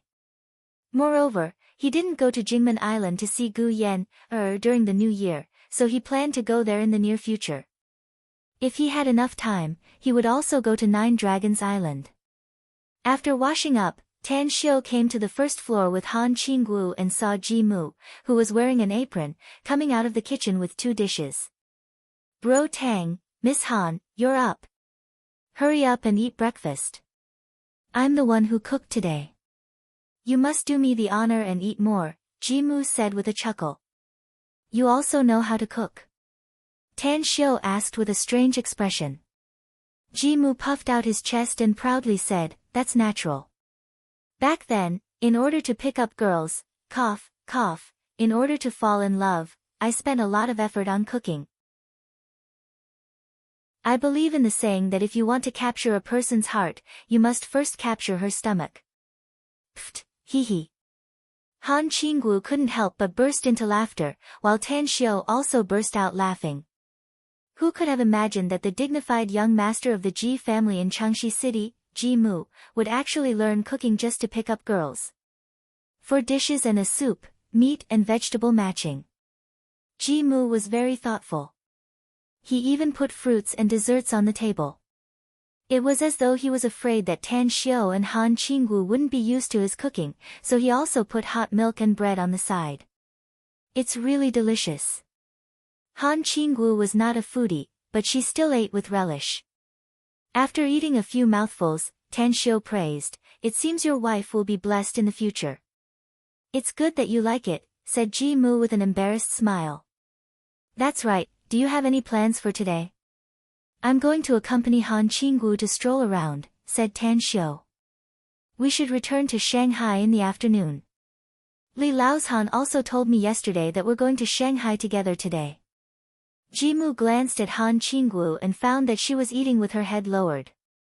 Then, he said with a smile, since Brother Tang is accompanying Miss Han to go shopping, then I won't be the third wheel. If you're going to stay in Changxi for a few more days, call me at night, Brother Tang. If you don't want to stay, then I won't send you off. I'll visit you again when I have time later. Don't be so polite with me later. Tan Xiu waved and said, let's drink together if we have time. All right. Ji Mu was immediately overjoyed after hearing it. He felt that his actions from yesterday to today were really worth it. At Yendang Ancient Town, Tan Xiu accompanied Han Qinggu to play for most of the morning until noon. Only then did they find a restaurant and waited for Yu Hong to come over. After receiving her complaints, they had lunch together. Originally, Yu Hong proposed to go boating together in the afternoon, but Tan Xiu received a phone call and immediately gave up the plan. Are you sure? Tan Xiu's eyes flickered while holding his mobile phone. Mouse's voice came from the phone again, boss, there's absolutely no mistake. I spent a lot of money to buy this information from a senior executive of the Mind Assembly Tech. Do you know how much money I spent to get this information? 6 million. That greedy bastard actually asked for 6 million from me. Let alone 6 million, even 60 million is worth it, said Tan Xiu in a deep voice. I'll immediately send someone to contact you. You're in charge of commanding them and keep an eye on Xie Jiqiang. Call me immediately if he comes in contact with the SOE people again. You're not coming in person, boss? Asked Mouse. That's a big deal. I'm in Changxi now, said Tan Xiu. It'll take me 1 or 2 hours to get back. Tell me the address first. I'll go find you when I get there. All right, he hung up the phone. Looking at the excited Han Qinggu, Tan Xiu said, I have an urgent matter to take care of and have to rush back to Shanghai. I'm afraid I can't accompany you to go boating. Han Qinggu, will you go back with me? Or will you go back by yourself later? Since you're going back, then I'll go back too, said Han Qinggu without hesitation. Tan Xiu, what's the important matter that requires you to go back so urgently? Yu Hong said with dissatisfaction. Qinggu, it's not easy for her to come to Changxi, and I've already asked for a leave. How can I accompany her? Qinggu, if Tan Xiu has something to do, just let him go back first. Don't tell me you think I can't accompany her. This, Han Qinggu was a bit hesitant. That's right. Since Yu Hong has said so, then stay and have fun first. Tan Xiu said. Relax and have a good life later. Han Qinggu hesitated for a moment before nodding in agreement. After all, her good sister had specially asked for a leave to accompany her. If she were to leave, it would hurt her good sister's heart. 4 p.m. Tan Xiu, Li Laozhan, and Chu Xuecheng had already arrived in Shanghai. On the way, Tan Xiu figured out the purpose of their visit to Shanghai. It was to discuss business. Since Tan Xiu had an important matter to deal with, he agreed to meet with the two in 2 days and then hurried to the address Rat told him. Jingning District. Kanuksha Pharmaceutical Company. The geographical environment here was good, and the area it occupied was not small. Only after Tang Xiu learned that the company in front of him was a subsidiary of the Mind Assembly Biotechnology. It was also the place where the pharmaceutical factory was located. Even the land was bought by Xie Jiqiang. How is it? Is Xie Jiqiang inside? Tan Xiu asked directly after seeing the thievish-looking Rat. Rat politely handed over a cigarette and personally lit it for Tan Xiu. Then, he said, he has been in there for more than 4 hours and hasn't come out. The entire Kanuksha pharmaceutical factory is being watched by our people. He is definitely still inside. The intelligence bought with a lot of money shows that his secret laboratory is here. Tan Xiu asked, what about the people from SOE? Are there any unusual movements? Yes, said Rat. In the past 4 hours, a total of 2 groups of people have come here. One of them is from SOE, and the other group is made up of 4 or 5 people. Their identities are very mysterious. I have already sent people to investigate them, but there is no news yet. Tan Xiu frowned and said, "You mean that the other group of people is not from SOE? It shouldn't be," said Rat. "I have investigated the number of people from SOE who have sneaked into Shanghai this time. It shouldn't be their people. I think that the other group of people is also after the gene particle. Since I can bribe the higher-ups of the Mind Assembly Biotechnology, I'm afraid that there are also other forces eyeing the company and investigating the existence of the gene particle." "What you said makes sense." Tan Xiu nodded and said, "Let's not act rashly for now. Let's not act rashly for now. Let's see how the other forces react first. By the way, the people from SOE and the other group of forces haven't found our people yet, have they?" "I've arranged it very secretly," said Rat with a smile. "They absolutely can't find us." Tan Xiu nodded and said, "Continue to keep an eye on them. Whether it's the SOE, Xie Jiqiang, or the other group of forces, keep an eye on them. The gene particle is extraordinary. Regardless of which force gets it, they will probably be able to train a large number of experts in a very short time. Also, if the gene particle spreads out on a large scale, it will definitely affect the world's development. I don't want to see such a situation." Rat understood Tan Xiu's meaning. He was also aware of the power of the gene particle. According to the bragging of the Mind Assembly Biotechnology's higher-ups, obtaining the gene particle was tantamount to obtaining a large number of armed forces. Having armed forces was tantamount to controlling more power and obtaining more wealth. By the way, we haven't found anyone from the military. They seem to have disappeared mysteriously. Tan Xiu stared blankly and frowned. Could it be that the other group of people who came here in the afternoon were from the military? Unlikely. Rat shook his head. "Investigate them. Investigate anyone who has the power to pry into the gene particle, even if they are from the military," said Tan Xiu. "Understood." Rat nodded heavily. Tan Xiu didn't stay here. After getting on the car, he looked at Mo, who was sitting in the front passenger seat, and directly ordered, "Send someone to get 2 sets of night walking clothes. We're going to do some activities tonight. I'm really sorry. There was a last-minute training session yesterday, so the update couldn't be completed. Quiet Night will try to complete the update before the end of the month. We'll update as usual today." Chapter 710. The moonlight shone like water, sending a chill down one's spine. Jingning District. Outside the outermost high wall of the Kanuksha Pharmaceutical Company, 2 ghostly figures silently approached and easily climbed a bare tree outside the courtyard wall. It was as though 2 gusts of black wind leaped from the high branches into the iron barrels stacked inside the wall. "Put this on." In a hidden corner, Tan Xiu took out an invisibility charm and handed it to Mo, who was also wearing a black suit. Mo didn't ask Tan Xiu what it was. He directly wore it on his neck and whispered, "Boss, this Kanuksha Pharmaceutical Company doesn't seem to have many security guards on the surface, but there are a lot of people hiding in the dark. The most important thing is that there should be surveillance equipment everywhere.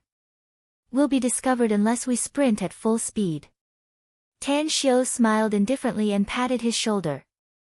He then lowered his voice and said, "Remember, no matter what happens, don't speak or make any noise." After saying that, under Mo's watchful eyes, he directly walked out from the iron barrels. Even if there were 4 security guards lined up in the distance with flashlights, he didn't avoid them in the slightest. This, Mo was confused. He didn't understand why the boss exposed his whereabouts. However, he still grabbed a sharp dagger in a flash and flashed to Tan Xiu's side. Once those 4 security guards pounced on them, he would kill them with lightning speed. However, the next scene made him dumbfounded. The 4 security guards lined up and patrolled around as though they didn't see Tan Xiu and him at all. They shone their flashlights and looked around, brushing past the 2 of them. Mo hadn't recovered from his shock until the 4 security guards disappeared at the corner in the distance. A smile outlined on the corner of Tan Xiu's mouth. He gently patted Mo Ao's shoulder and then strode inside. After walking for dozens of meters, he found more than a dozen surveillance cameras. He then took Mo Ao and swaggered past the surveillance cameras. What the hell? Mo Ao swallowed his saliva and followed behind Tan Xiu. After passing by the other 4 security guards, he subconsciously raised his hand and touched the invisibility charm hanging on his chest. Although he was a Taoist cultivator with a body full of strength, he didn't know any magic, and he didn't understand the magical effects of talismans. He wanted to ask, but when he recalled Tan Xiu's words, he could only suppress the confusion in his heart. Kanuksha Pharmaceutical Company covered a large area, and there were many buildings inside. There were even a few rows of factories at the back. What made Tan Xiu and Mo Ao speechless was that they had only entered the front yard, and as they continued to walk deeper, they found many sentry posts. Over the past 2 days, while the patrols were in and out, they successfully sneaked past 3 sentry posts and stopped in front of the 4th one. What should we do? Mo Ao followed Tan Xiu to a remote corner and asked in a voice that only the 2 of them could hear. In front of the 4th sentry post, there were 6 security guards standing, and there were no security guards coming in or out at all. What made Tan Xiu and Mo Ao speechless the most was that once they crossed the 4th sentry post, there was a steel-cast corridor inside, and the entire corridor led directly to the door of a 5-story building. The windows of the entire building were all sealed with anti-theft windows. Tan Xiu had been releasing his spiritual consciousness, covering a radius of 200 or 300 meters. In the face of Mo Ao's inquiry, even if he could fly and had the invisibility charm, he still couldn't do anything. I can't get in. Tan Xiu shook his head. In the observation of his spiritual consciousness, there were no other people in the entire 5-story building except for the 18 security guards who were sleeping and did not even take off their clothes. According to the intelligence, Xie Jiqiang had come here at noon yesterday and had not left at all, but now he couldn't find his shadow. Tan Xiu guessed that there should be an underground laboratory, but he couldn't even get inside, let alone the underground laboratory. At this time, he didn't want to beat the grass and alert the snake, because he didn't know whether this was a smoke bomb thrown by Xie Jiqiang or not. Gene particles. This was very important to Tan Xiu. He didn't want to see the world structure change, and he didn't want to see the emergence of countless genetically modified humans in the world. If the gene particles had side effects, he was afraid that it would harm a lot of people. Let's go. We'll think of another way. Tan Xiu sighed in his heart, reached out to grab Mo Ao's shoulder, and his figure instantly soared into the sky. In just a few breaths, he had already flown out of Kanuksha Pharmaceuticals. In less than 2 minutes, 15 ghostly figures rushed out from the 4th sentry post. They were wearing pitch-black steel armor, holding knives, swords, sticks, axes, and other cold weapons of various shapes. Boss, there's no one. One of the middle-aged men in armor, after searching around for a while, raised his wrist and reported to the walkie-talkie. Tens of meters underground, Xie Jiqiang sat in front of the monitor, his eyes flashing with coldness. The heat detector would never make a mistake. Previously, his subordinate reported that it detected 2 humanoid energy furnaces, which meant that someone had already sneaked in. Find them, even if you have to dig 3 feet underground, find them for me, said Xie Jiqiang in a deep voice. In a residential building a few kilometers away from Kanuksha Pharmaceuticals, Tan Xiu and Mo Ao appeared. As the 2 entered the house, the monkey-faced mouse greeted them with bloodshot eyes. Boss, you personally went into action? Yes, I personally went into action, but there was no harvest, said Tan Xiu. The entire Kanuksha Pharmaceuticals is under Xie Jiqiang's management, so there's no way to enter it. I've read all the information you got, and we couldn't even enter the infrared mechanism inside. I didn't collect much information about Xie Jiqiang, said Mouse helplessly. But from the information I got, I can tell that he's very cautious and never leaves any traces behind. What's more, the 4 years of his life experience in his profile were all fake. I can't find anything, so he should not have been in the country during those 4 years. Since we can't find anything now, then there's no need to investigate him anymore. Tan Xiu nodded. Remember, what I want is the gene particle. This thing is too terrifying, so we must get it in the end. Inform your men to withdraw the monitoring point by 2 kilometers. Remember, the intelligence personnel must not be exposed. Rest assured, boss. I'll definitely arrange it. Mouse cautiously nodded. Tan Xiu didn't speak anymore. He quickly changed his clothes and left with Moo. He didn't go to the Paradise Manor this time but directly returned to the Blue Star Villa complex. The next morning, Tan Xiu left home in high spirits and walked to the University of Science and Technology. Due to the recent delays, he had hardly studied. Therefore, he didn't plan to busy himself with other things before the bidding for the project. He wanted to calm down and learn more things. In the library, Tang Xiu quietly flipped through the books on finance and economics. Although the morning class had already ended, he always felt that he seemed to have forgotten something. Buzz, buzz, his mobile phone, which was set to vibrate, suddenly vibrated. Tan Xiu grabbed the phone and looked at the caller ID. He suddenly remembered that he had forgotten something. He received a text message this morning. Yuan Chuling wanted to come to the University of Science and Technology to find him, saying that he had something to discuss with him. And this phone call was from Yuan Chuling. Tan Xiu didn't answer the phone. After hanging up, he sent a text message to Yuan Chuling, telling him to wait for him at the entrance of the University of Science and Technology.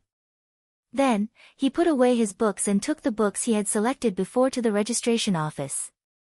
After going through the borrowing procedures, he went straight to the entrance of the University of Science and Technology. Oh, Fatty Yuan, you're doing quite well, aren't you? Nice cars and beautiful women. You're so romantic and unrestrained. As soon as Tan Xiu came out, he saw Yuan Chuling hugging a graceful and beautiful girl next to a white Porsche Cayenne. He immediately walked over and teased him.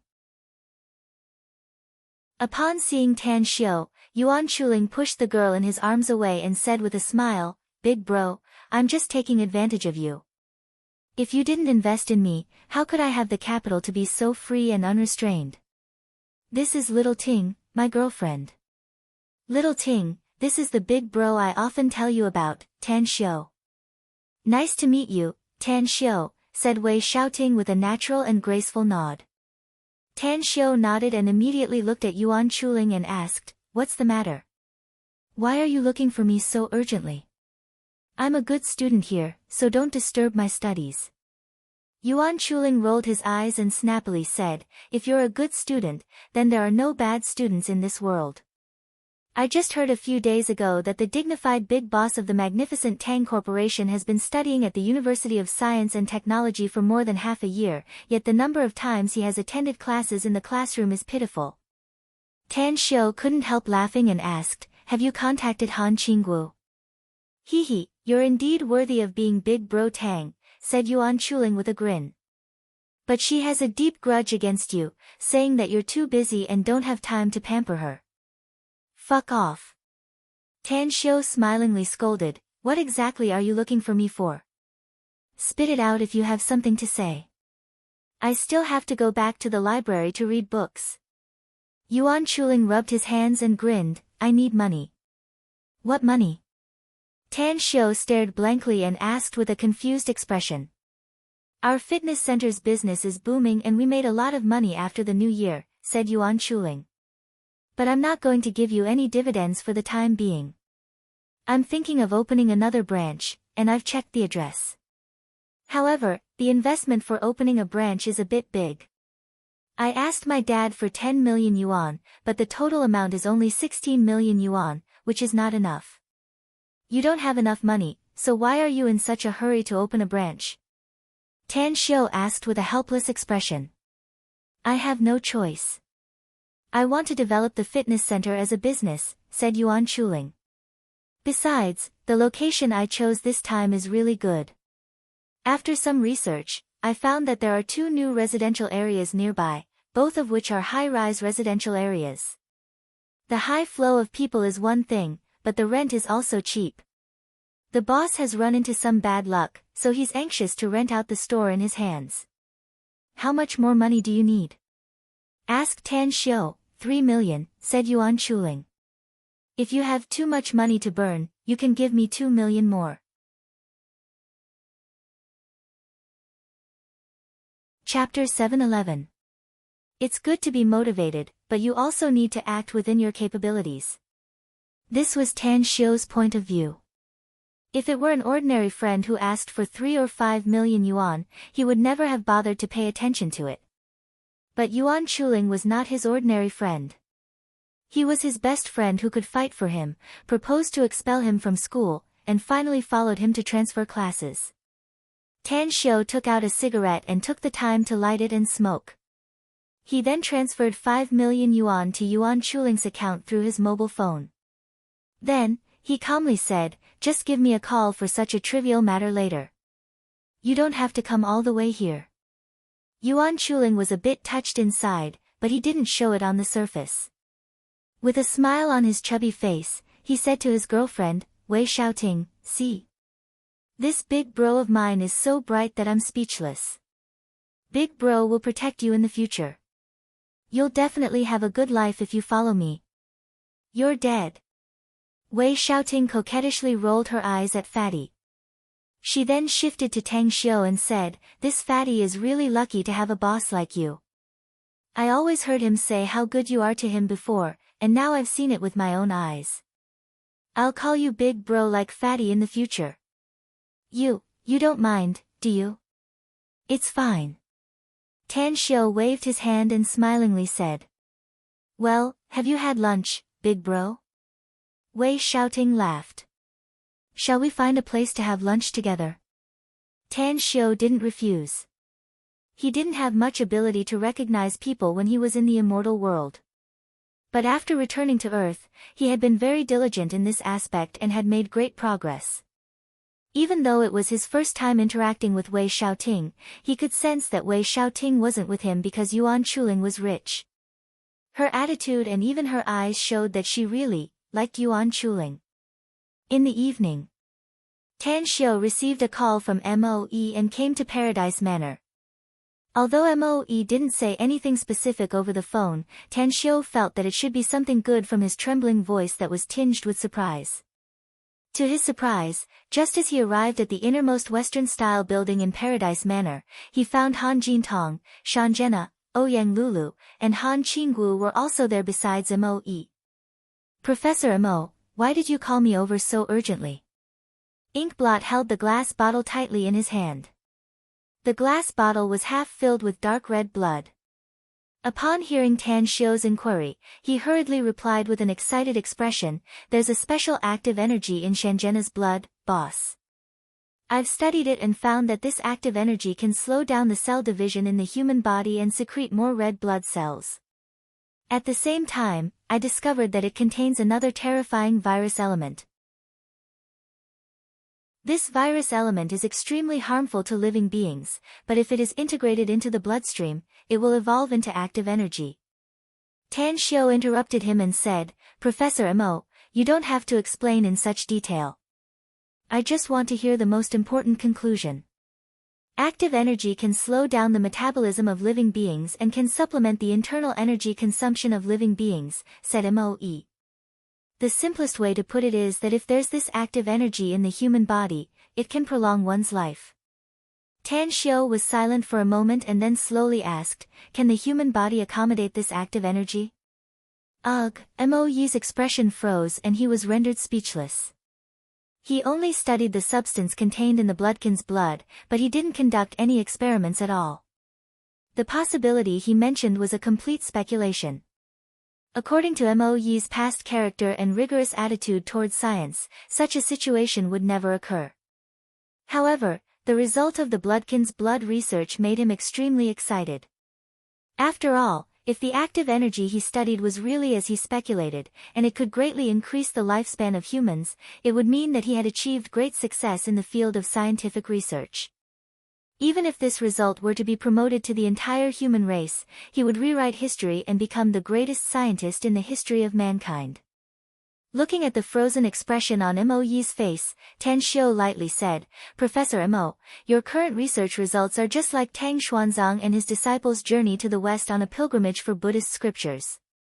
They've only taken the first step, yet they couldn't even rescue Monkey's son who was crushed under the Five Fingers Mountain. Don't deny it, the active energy you just mentioned hasn't been tested on the human body yet. Furthermore, even if it has been tested, it's still unknown whether this active energy can survive in the human body. Even if it can survive, will there be any sequelae? Even if there are no sequelae and it's completely beneficial to mankind, there's no way to promote it to the entire human race. Even this research can't be exposed to outsiders. Moe was ashamed by Tan Xiu's words, but Tan Xiu's last sentence still made him a bit unconvinced, so he asked, why can't it? You're a researcher, so you probably haven't thought about the consequences. Tan Xiu sighed. The active energy exists in the blood of the bloodkin. How many bloodkin are there in this world? How many bloodkin's blood can be provided to increase the lifespan of humans? Furthermore, if the amount of the active energy extracted is too little and it's known by those powerful people in the world, do you think it will cause turmoil? Can we be safe and sound? An ordinary man is innocent, but treasuring a jade ring becomes a crime. You should understand this truth. Moe was stunned. Tan Xiu's words were like a blow to his head, making him sober up in a flash. Quantity. An ordinary man is innocent, but treasuring a jade ring becomes a crime. Merely these two factors caused the trace of dissatisfaction in the bottom of his heart to vanish into thin air. Humans have endless desires, and greed is the most terrifying desire. Since ancient times, there have been human sovereigns who committed all kinds of atrocious crimes for the sake of immortality. For the sake of longevity, for the sake of prolonging life, what kind of disaster would the modern people do at all costs? And wouldn't the disaster fall on him and Tan Xiu? Cold sweat dripped from Moe's forehead. An apologetic look appeared on his old face as he nodded and said, I understand, boss. Tan Xiu sighed and faintly said, your responsibility is research, Professor Mo. I also hope that your research can achieve great results. But we don't have the ability to suppress the entire human race, so we can only secretly use the results on our own people. Whether we can prolong our lifespan and live a few more years, it's all up to you. Our own people. Including me. Moe's eyes lit up. He nodded with a serious expression and said, rest assured, boss. I'll do my best. Tan Xiu patted his shoulder and then looked at Shanjena with a faint smile. Stay for a while. Cooperate with Professor Mo's research. I'll give you a big gift when his research results are out. Even if you can't become a prince in the future, being an earl or marquis is also good. I'll definitely fully cooperate with you. Shanjena was ecstatic. Tan Xiu nodded with satisfaction. Then, he suddenly looked at Han Jintong and said, actually, even if I don't give you a cultivation technique, I'm afraid your granddaughter will get one for you in the future given her ability. However, given your current age and the cultivation conditions on Earth, it will be very difficult for you to have any great achievements even if you risk your life. I think you should relax your mind and enjoy your old age. Han Jintong revealed a bitter expression and said, even if I don't have any great achievements, it's still better than doing nothing all day long. Moreover, even a single level of advancement would increase my lifespan by a little. Living longer is always a good thing, after all. I understand. Tan Xiu nodded. Shortly after, Tan Xiu left the Western-style house and greeted Ouyang Lulu. Just after he left the Paradise Manor, he received a call from Han Qinggu. After waiting outside for a few minutes, Han Qinggu drove her car and caught up with him. Is there something? Sitting in the driver's seat, Tan Xiu opened the front seat's window and asked. Han Qinggu also didn't get off. She hesitated for a moment and asked, will you go to school tomorrow? I should go to school tomorrow if there are no unexpected situations, said Tan Xiu. But why don't you stay in Changshi City for a few more days? Yu Hong has to work, so she doesn't have much time, said Han Qingwu with a smile. Alright, I just wanted to ask you if you'll go to school tomorrow. There's nothing else, so I'll take my leave first. Alright. Tan Xiao closed the window and couldn't help but shake his head. A woman's heart was like a needle at the bottom of the ocean. He really couldn't fathom it. If it was just to ask if he would go to school tomorrow, she could have just asked on the phone. Why did she make him wait for a few minutes and waste his time? The next 2 days were calm and tranquil. Tan Xiao didn't care about Xie Jiqiang and SOE's matters in these 2 days, nor did he ask about Mo Yi's research. Instead, he went to the classroom, the cafeteria, the library, and then returned to Blue Star Villa complex to rest. Early in the morning, the first ray of sunlight passed through the gap of the curtains and shone into the bedroom. Tan Xiao was awakened by the melodious ringtone of his mobile phone. He picked up the phone and chatted with Kang Xia for a while, learning that she would personally rush to Shanghai 3 days later to preside over the project bidding meeting. The project bidding was imminent, and all the procedures for the purchase of the land had been completed and all the documents had been approved. They only needed to finalize the final construction company before the project could start. The design drawing. It was drawn by Tan Xiao himself, but it was only a rough outline of the overall framework. He didn't draw the specific architectural distribution, the subdivision of the building, the house type, the specifications, and so on. Naturally, he needed the construction company to modify and design it according to his design drawing. Tan Xiao's drawing ability was very strong, and he also had countless buildings in the immortal world as his reference. But this time, he was going to build the magnificent Tang Corporation's HQ and industrial park, so he didn't know much about the design and considerations of modern architecture. Knock, knock. The door was knocked and the voice of the housekeeper, Zhang Xinlan, came from the outside. Mr. Tang, there's a guest waiting for you in the living room downstairs. Tan Xiao opened the door and looked at Zhang Xinlan outside, asking, who's looking for me? Your big sister, Miss Chen, said Zhang Xinlan with a smile. Big sister? Chen Shaowan. Tan Xiao's expression moved and he immediately walked out of the door. There will be a lot of meetings in the next few days, so the second chapter may be delayed a bit. Please understand, brothers and sisters.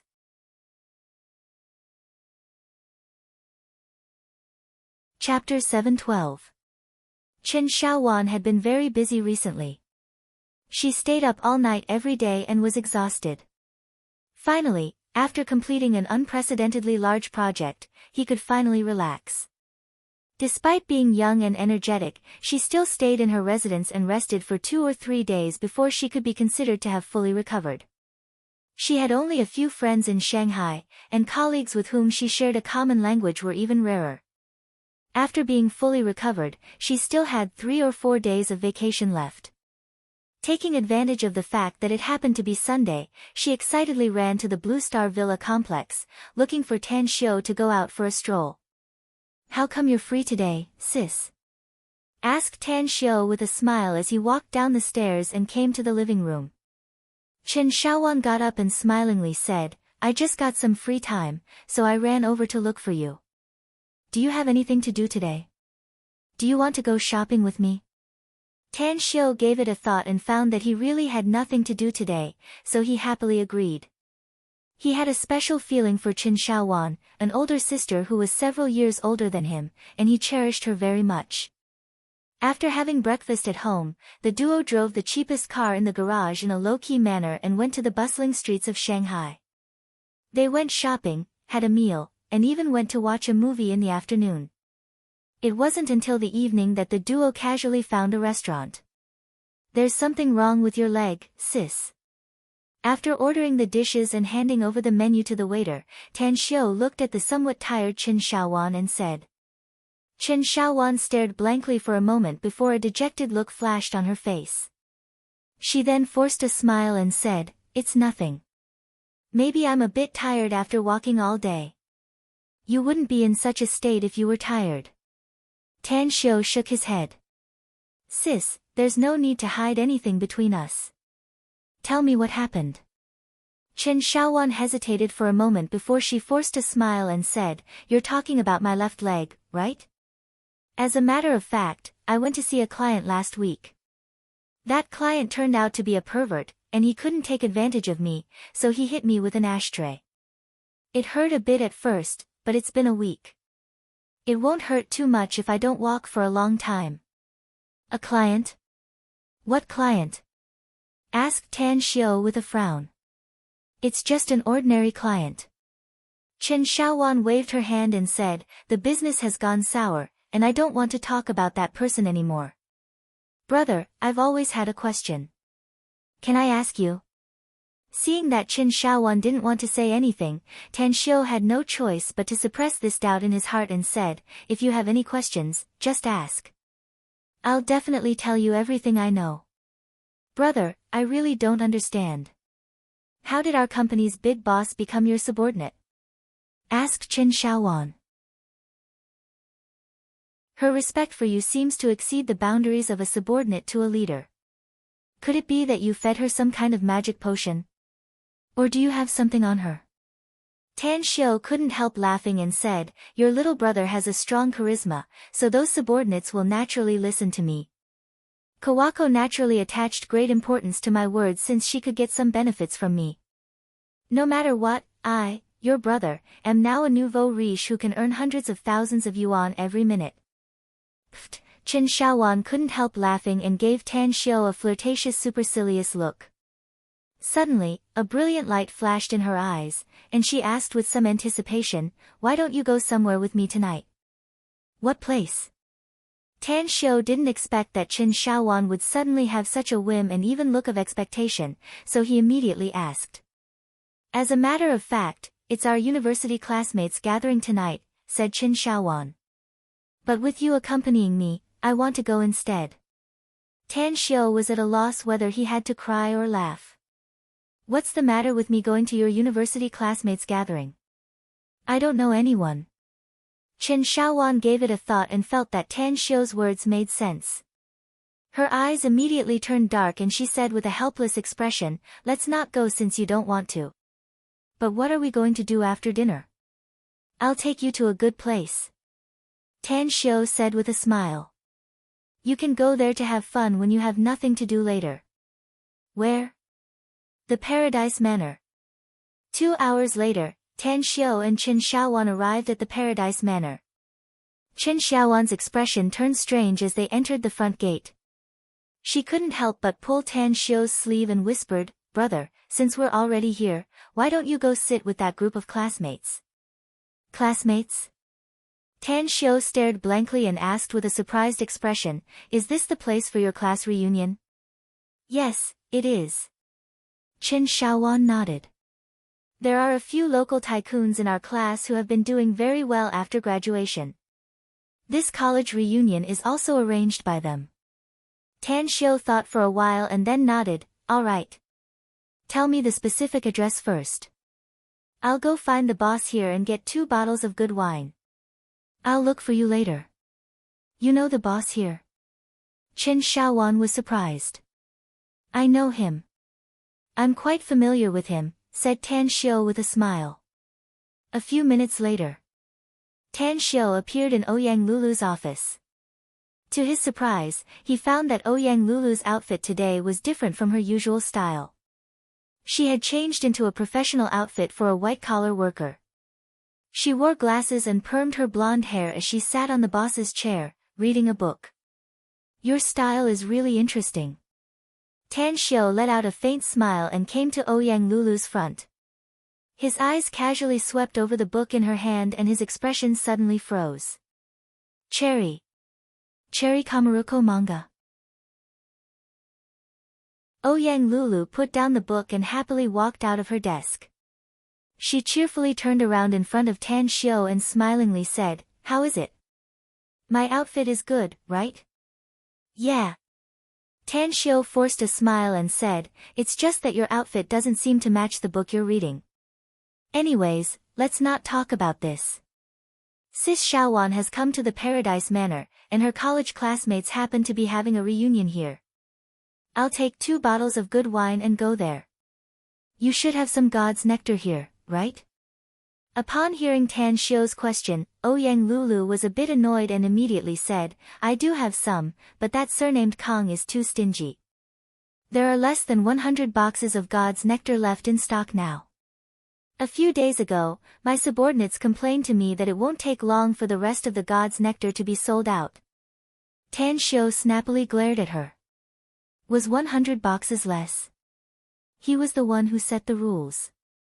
Let alone 100 boxes, even if there were 8 or 10 boxes, he wouldn't be able to buy it if he didn't buy it through the magnificent Tang Corporation's exclusive stores in major cities. Alright, don't be ungrateful of your blessings.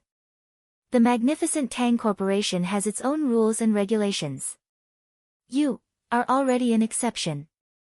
Kang Xia will come to Shanghai in a few days. If you want more god's nectar, you can pester her when the time comes. Whether you can get it from her or not will depend on your ability. No problem. Ouyang Lulu immediately nodded. Paradise Manor. On top of a 3-story Western-style building, Shimei Wutong was holding a pair of binoculars and observing the situation inside a building in the distance. He could clearly see the figures of Tan Xiu and Ouyang Lulu through the building's window. Who the hell is this guy? He has a very close relationship with Ice Phoenix, but he also has a lot of relationships with other women. Isn't he afraid that Ice Phoenix will get jealous and cut him alive? Wu Tong had been secretly following Han Qingwu for several days. To his surprise, Han Qingwu was like a little girl in love. Through his observation, he found that the person Han Qingwu liked was Tan Xiu, a student of Shanghai University, but a guy with a very eccentric behavior. Your luck in love is not shallow. Wu Tong let out a strange laugh, but he didn't have the slightest envy. He liked men, but he had a good feeling toward Tan Xiu. He even fantasized about whether he could pamper Tan Xiu, who he found interesting. Who is it? Suddenly, Shimei Wutong's complexion crazily changed. He instantly turned around with a dagger in his hand and looked at the middle-aged man who was only 7 or 8 meters away from him, looking at him with a cold and detached expression. You should be familiar with me, said Mo indifferently. Wu Tong squinted his eyes, but a tempestuous shock surged inside his heart. He was perfectly aware of his own strength, as well as his own vigilance. The other party was able to lurk 7 or 8 meters away from him without him being aware of it. His skill was absolutely terrifying. It's you, his bodyguard. Wu Tong stretched his arm and pointed to the window in the distance. Since you know about it, you should also know that you've been exposed, right? Tell me, why are you following and monitoring my boss? Wu Tong snorted coldly and said, I like him. What's it to you? Having said that, he immediately turned around and his figure instantly jumped down from the top of the building. He easily jumped down from the 3-story height and stood on the ground. He looked up at Mo, who had chased him to the edge of the roof and poked his head out. Wu Tong raised his middle finger at Mo. Then, he turned around and was about to leave. Do you think we're a place where you can come and go as you please? A figure blocked Wu Tong's way with the sharp dagger in his hand fluttering like a butterfly. Wu Tong furrowed his brows and vigilantly looked at the man in front of him. He didn't want to be entangled with him, so he turned around and bolted in the opposite direction, intending to leave this place for the time being. However, just as he ran for a dozen steps, another burly figure blocked his way. God damn it! Wu Tong cursed angrily. This time, he didn't evade and directly pounced toward the burly man. His lightning-fast fist also bombarded the burly man's chest. Bam! The afterimage suddenly approached him. Wu Tong only saw a blur in front of him. His fist had yet to hit the man's chest, but his lower abdomen seemed to be hit by a huge force. The pain made him feel that his intestines were knotted at this moment. To his disbelief, he could see from the corner of his eyes that he was flying backward and the scenery on both sides was moving forward. Cough, cough, Wu Tong heavily fell on the cold concrete floor 7 or 8 meters away. However, He, who had experienced countless sufferings, endured the pain in his abdomen and pressed his hands on the ground. In the blink of an eye, he stood up again.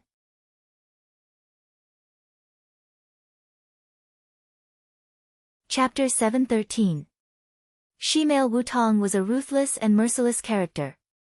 He had fought countless times and crawled out of the pile of corpses, yet none of the situations made him despair. He once firmly believed that there was always a way out.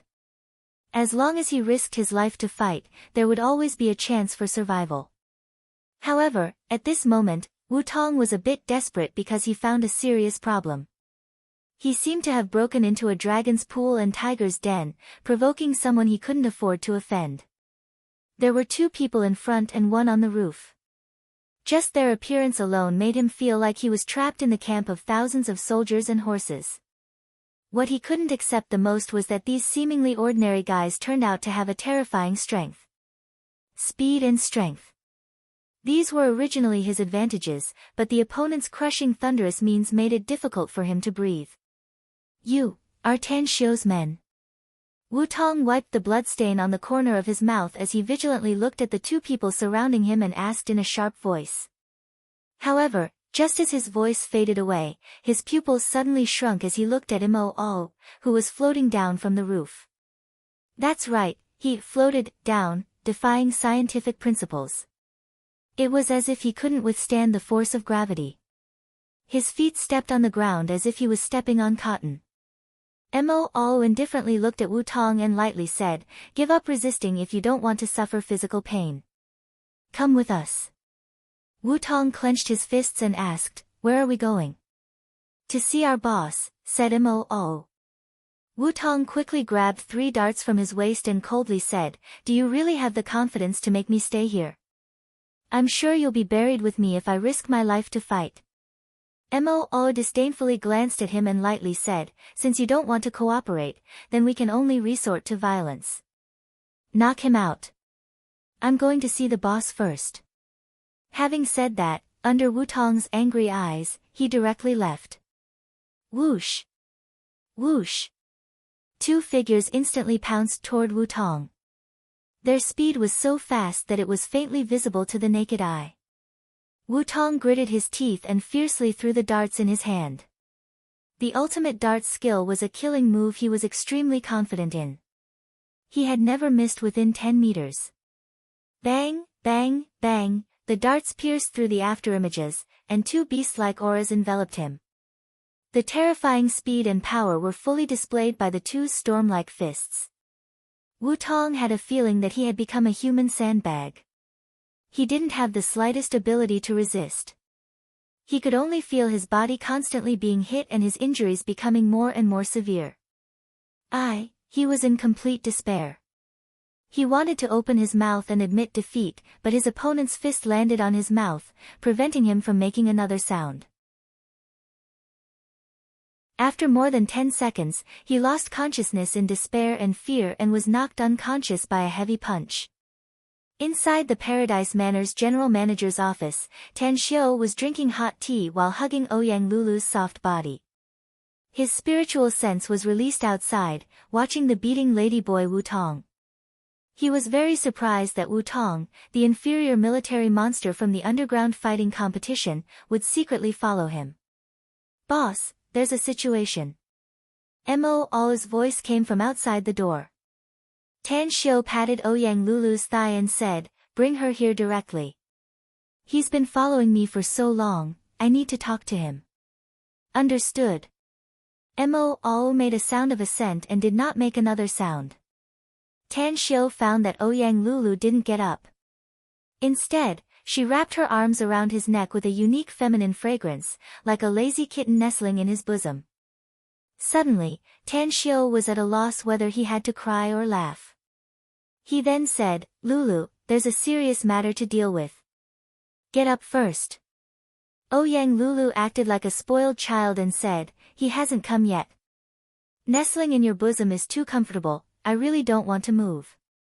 "Dear, tell me, if we turn into fossils and keep this posture until the seas run dry and the rocks decay, how good would that be?" If the feelings between two people can last for a long time, how could we stay together day and night? Tan Xiu said with a faint smile. Ouyang Lulu stared blankly and immediately kissed Tan Xiu's face. She then said with a charming smile, I never thought that such words would come out of your mouth. All right. Then I'll watch from the side. After a short while, Mo Al carried the fainted shemale Wu Tong to the office. After receiving Tang Xiu's instructions, he woke Wu Tong up and immediately moved to the side. Here. After Wu Tong sobered up, he quickly observed the surrounding environment and instantly judged that this was the place where Tan Xiu and the woman were. Tan Xiu took out a cigarette. Ouyang Lulu quickly grabbed the lighter and lit it for him. Tan Xiu took 2 puffs and then looked at Wu Tong, whose face was bruised and swollen, yet still looked vigilant. He then said with a faint smile, the second place of the National Underground Boxing Tournament, shemale Wu Tong. I'm very curious. What made you come here all of a sudden, stalking me and spying on me? Wu Tong deeply observed Tan Xiu. He had seen countless big bosses with deep backgrounds and amazing wealth. Those rich and powerful people also had many experts as their subordinates, but none of them could make him so afraid. However, no matter how he observed, he couldn't find anything special about Tan Xiu. Will you believe me if I say I'm curious? Wu Tong was silent for a while and then asked back. I don't believe you. Tan Xiu shook his head. Your current situation is not optimistic. I'm afraid that many rich and powerful people in China are now looking for you. Wu Tong disdainfully said, what ability do they have? Finding me is simply a dream. Confidence doesn't equal arrogance. It seems that you have enough confidence. Tan Xiu said. So, you noticed me because of Han Qinggu? Wu Tong nodded and said, that's right. Ice Phoenix is very strong. She's beyond the scope of my understanding of human force. After the underground boxing tournament ended a few days ago, I quietly followed you and left. However, there were some jumping clowns harassing me, so I had to temporarily hide after following you for a couple of hours. Later, when I came to Shanghai, I found that you have a deep relationship with Ice Phoenix. She went to work and got off work as usual, so I had a sudden idea to observe you. But I didn't expect that. You're not an ordinary person. When did you start following me? Asked Tan Xiu. This afternoon. Wu Tong said. At noon? Tan Xiu slightly furrowed his brows as a glint flashed in his eyes. He first noticed Wu Tong when he was on his way to the Paradise Manor after dinner, but he didn't expect that this guy had been watching him since noon. It seemed that he was very good at tracking and hiding. Tan Xiu thought for a while and asked, what's your purpose in following Han Qinggu and me? I want to know who's the master of this Han Qinggu you mentioned, said Wu Tong with all seriousness. She's very young, so her master must be very powerful. I want to become stronger and take her as my master. Become stronger? Taking her as his master?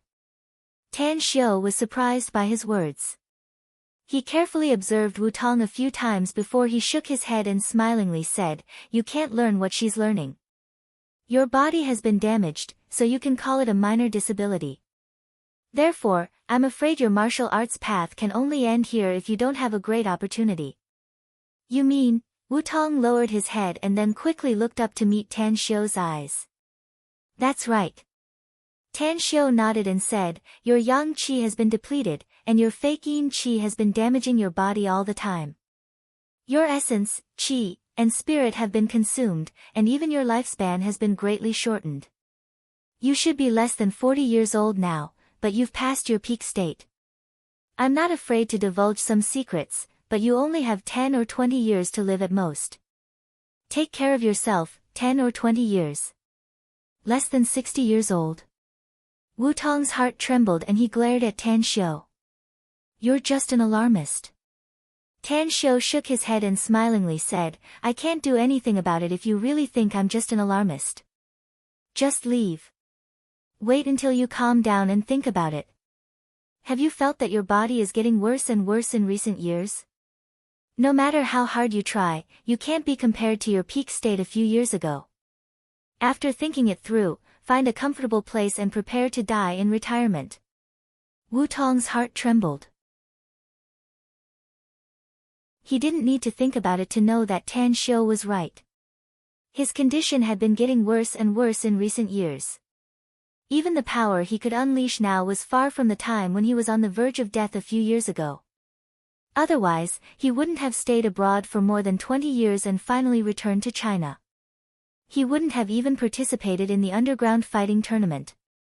He wanted to return to his peak state and fight martial arts experts to sharpen himself. But the result was that his recovery speed was getting slower and slower, and his fighting power was getting worse and worse. How did you judge it? Wu Tong's expression kept changing and he finally asked with a dejected expression. I forgot to introduce myself, said Tan Xiu with a smile. Maybe you only know that I'm Tan Xiu, but you don't know one of my identities. I'm a Chinese medicine practitioner, and people call me the young divine doctor. Divine doctor?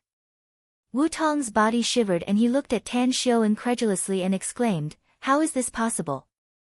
I know a bit about the situation in China's Chinese medicine field. How can someone become a divine doctor in his 20s? Even the former divine doctors Hua Tuo and Bian Ke couldn't do it, right? There's a saying that you should have heard before that there's always someone better than you out there, said Tan Xiu confidently. Others can't do it, but it doesn't mean that I can't. Wu Tong stared at Tan Xiu. After a long time, under the watchful eyes of Mo Ao and Ouyang Lulu, he knelt in front of Tan Xiu and begged, please save me, divine doctor. You've been fooled by yourself. Tan Xiu looked at Wu Tong with a strange expression and was at a loss whether he should cry or laugh. Although he was quite confident in his ability to treat and save people, it wasn't worth it for Wu Tong to do this, right? Tan Xiu waved his hand and a stream of qi wrapped around Wu Tong, pulling him up in an instant. Then, he said, I can't help you, so you should leave. But if you can find some herbs to nourish the yin and kidney in the future and recuperate for a long time, you can increase your lifespan. This martial art. I'll leave it at that.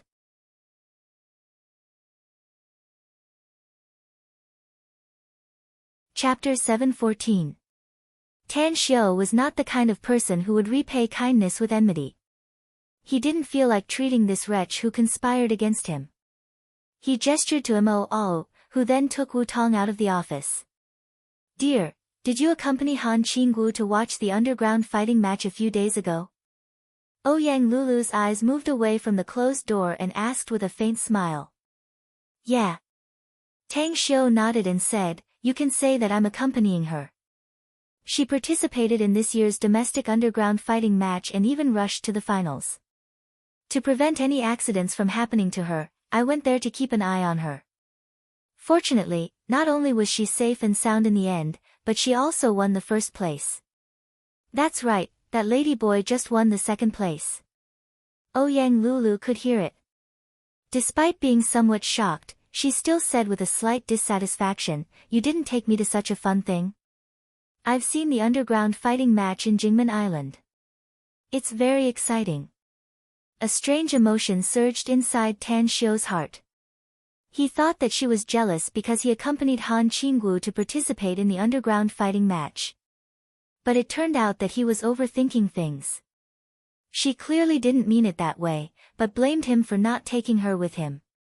After letting out a hollow laugh, he pulled Ouyang Lulu into his arms and kissed her. Then, he promised, I'll definitely take you if there's such a fun thing in the future. That's more like it. Ouyang Lulu nodded with satisfaction and smilingly asked, when are we going to Sis Xiaowan's place? We? Tan Xiu couldn't help laughing and said, you're the big boss of Paradise Manor, yet you want to go with us? Aren't you afraid of making Sis Xiaowan's classmates feel uncomfortable? I don't care if they feel uncomfortable or not, said Ouyang Lulu with a smile. As long as Sis Xiaowan is satisfied, it's fine. Let's go. We'll go now. Having said that, she called the manager downstairs and asked him to take 2 bottles of God's nectar and wait on the first floor. Then, she pulled Tan Xiu out of the office. After coming to the first floor and getting the god's nectar, Ouyang Lulu happily pulled Tan Xiao to the catering department. FNB, Fragrance Hall. Chen Xiaowan was different from the past. Her position had advanced by leaps and bounds, and she had been promoted steadily. She had become the vice president of the Brisk Trading Group. This news was no longer a secret among her classmates. Therefore, along with her arrival, more than 20 students greeted her warmly, causing Chen Xiaowan to feel overwhelmed by the unexpected favor. In fact, after graduating for so many years, she had attended a few college reunion gatherings, but they were always boring, and there were only a few classmates she could get along with. However, after every class reunion, everyone would only chat a few more words in the WeChat group or QQ group for the next few days. They did not have much contact with each other. Wei Guotao had pursued Chen Xiaowan for a long time but ultimately failed to win her heart. He came from a well-to-do family and was a little arrogant. In fact, it was because of this arrogance that Chen Xiaowan disliked back then. Today, Wei Guotao was already the owner of a textile factory. He could be considered to have inherited his father's business and was living a comfortable life. After experiencing the ups and downs of society, he had matured a lot, and his arrogance had also been smoothed out by the countless ups and downs in the world. In the past, he had pursued Chen Xiaowan but failed, leaving him brooding over it. Later on, he wanted to continue pursuing Chen Xiaowan, but he gave up the idea when he learned that she already had a boyfriend. What's more, with the wealth and status he had before, he had no shortage of women. However, seeing Chen Xiaowan again, the regret in his heart was evoked again. He looked at Chen Xiaowan, who had become a lot more mature and more beautiful than before. Even though he had been indulging in pleasure in the field of flowers in recent years, it was still difficult for him to calm down. Belle Chen, you must punish yourself with 3 cups of wine for being late. Even if you're the vice president of a big group, you can't be exempted from this custom. Fatty Wu Xiaoping, from the class, eagerly pulled the chair next to Chen Xiaowan and cheerfully said. I'm not a heroic man like you, said Chen Xiaowan with a smile. I'm afraid I'll fall into Ji Jie's arms after drinking 3 cups of wine. Ji Jie, who sat next to her, got up and hugged Chen Xiaowan. After pulling Chen Xiaowan to sit down, Ji Jie giggled and said, get drunk and fall into my arms. This young lady will pamper you well. Go, go, go. Chen Xiaowan giggled. As the host of the party, Wei Guotao smilingly said, Xiaowan, forget about punishing yourself with 3 cups of wine. But you must sing a song when we go to the entertainment club later. If I remember correctly, your beautiful voice attracted a lot of crazy bees and butterflies to pursue you when you were in school. Wei Guotao, among those crazy bees and butterflies, did you know that you were a bee? Or a butterfly? Wei Guotao's breath stagnated and he immediately scolded with a smile, fuck you, fatty. You're really touching my sore spot. Do you believe that I won't make you drunk first? Who's afraid of who? Wu Xiaoping looked up and said, "Ha. I don't think 8 to 10 pounds is too much, and 2 to 3 pounds is not too little. I'll accompany you to the end as long as you dare to drink. It's not easy for me to pretend to be a man in front of Belle Chen, so I can't be a coward at this time." Holy shit, you're shameless, fatty. Wei Guotao scolded with a smile. The joyful atmosphere was much better than the previous years. Chen Xiaowan didn't expect that no one would secretly compare and show off in this year's class reunion. Perhaps it was because they were much older, and everyone had matured a lot. Bam, the door of the fragrance hall was pushed open as a well-dressed and tall man walked in from the outside. His handsome face was ruined by the panda eye on his left side. Hey, what's going on with Lu Bo? Everyone in the fragrance hall looked confused, and Wei Guotao hurriedly got up and asked. Lu Bo was still fine when he went to the bathroom 7 minutes ago. How did he come back and look like this? Lu Bo's face was a bit gloomy, but he squeezed out a smile and said, I bumped into 2 drunken bastards. They bumped into me and even shouted at me. But I didn't suffer any loss. Everyone looked at each other in dismay. They didn't expect that Lu Bo would be so unlucky to bump into a drunken guest and even fight with them. Wei Guotao greeted Lu Bo and asked, "Are you all right? Do you want me to send you to the hospital?" "No need." Lu Bo shook his head. "What's the origin of those two guys?" asked Wei Guotao. "How about we find them to settle the account?" No need, said Lu Bo quickly. "I've already cleaned them up. I believe their companions have sent them to the hospital. Anyways, it's not easy for us to get together today. Don't let this trivial matter dampen our mood. Come on, let's toast." Wei Guotao slightly furrowed his brows. He could faintly see a trace of panic in Lu Bo's eyes and immediately became vigilant. He knew Lu Bo's character. This guy had always been steady and didn't particularly care about his face. The only shortcoming he had was that he was a bit timid. Could it be that there's a follow-up to this matter? Wei Guotao thought about it and suddenly glanced at Qin Shaowan, who was holding her glass with everyone else. Seeing Qin Shaowan again made his heart lively again. He knew that Qin Shaowan had broken up with her boyfriend, and he himself was single. Although he was involved with many women, those women were only interested in his money, and he had no feelings for them. If he could pursue Qin Shaowan, he would be very willing to get rid of those women, marry a wife, and have children, and live a stable life. The glass of wine was finished. Wei Guotao pondered for a while before he got up and came to Qin Shaowan's side. He then leaned over and whispered, "Qin Shaowan, come out." Qin Shaowan stared blankly for a moment. She looked at Wu Xiaoping and Ji Jia on both sides and found that they were winking and teasing her. She immediately rolled her eyes at them and followed Wei Guotao out of the fragrance hall. Do you need something?" As they came to the corridor outside, Qin Shaowan looked at the other end of the corridor, where 7 or 8 men were aggressively walking toward them. She slightly furrowed her brows. Wei Guotao also saw this group of people.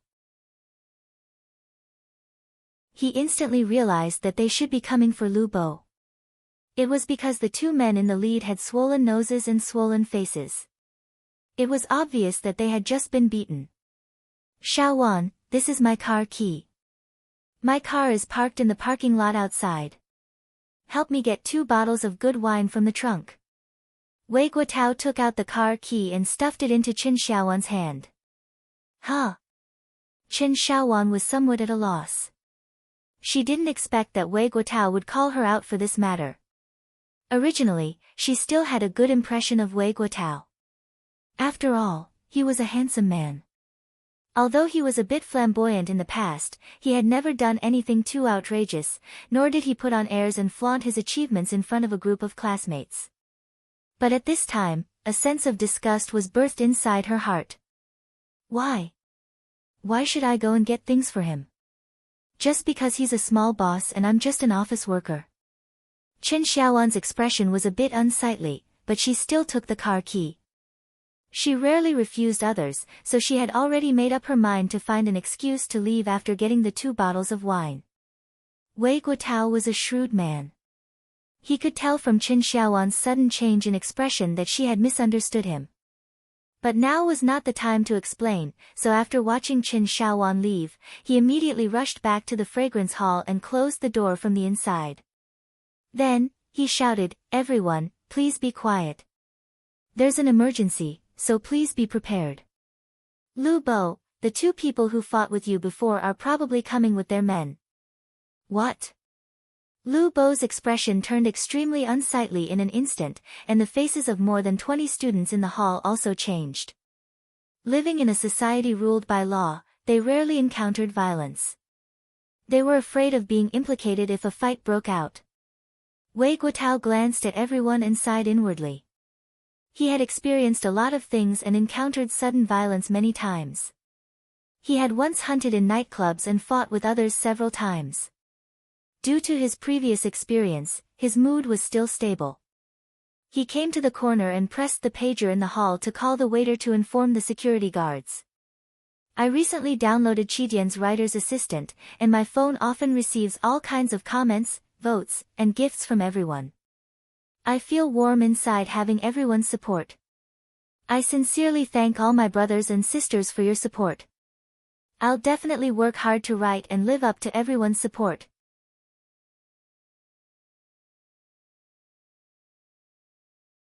Chapter 7:15. Knock, knock, the fragrance hall's door was knocked. Tan Xiao and Ouyang Lulu opened the door. Just as they entered, they saw more than 20 young men and women standing up and glaring at them with hostility. What's going on? Tan Xiao and Ouyang Lulu exchanged glances. The strange reaction of the people in the room puzzled them. Everyone in the room was slightly stunned when they saw Tan Xiao and Ouyang Lulu.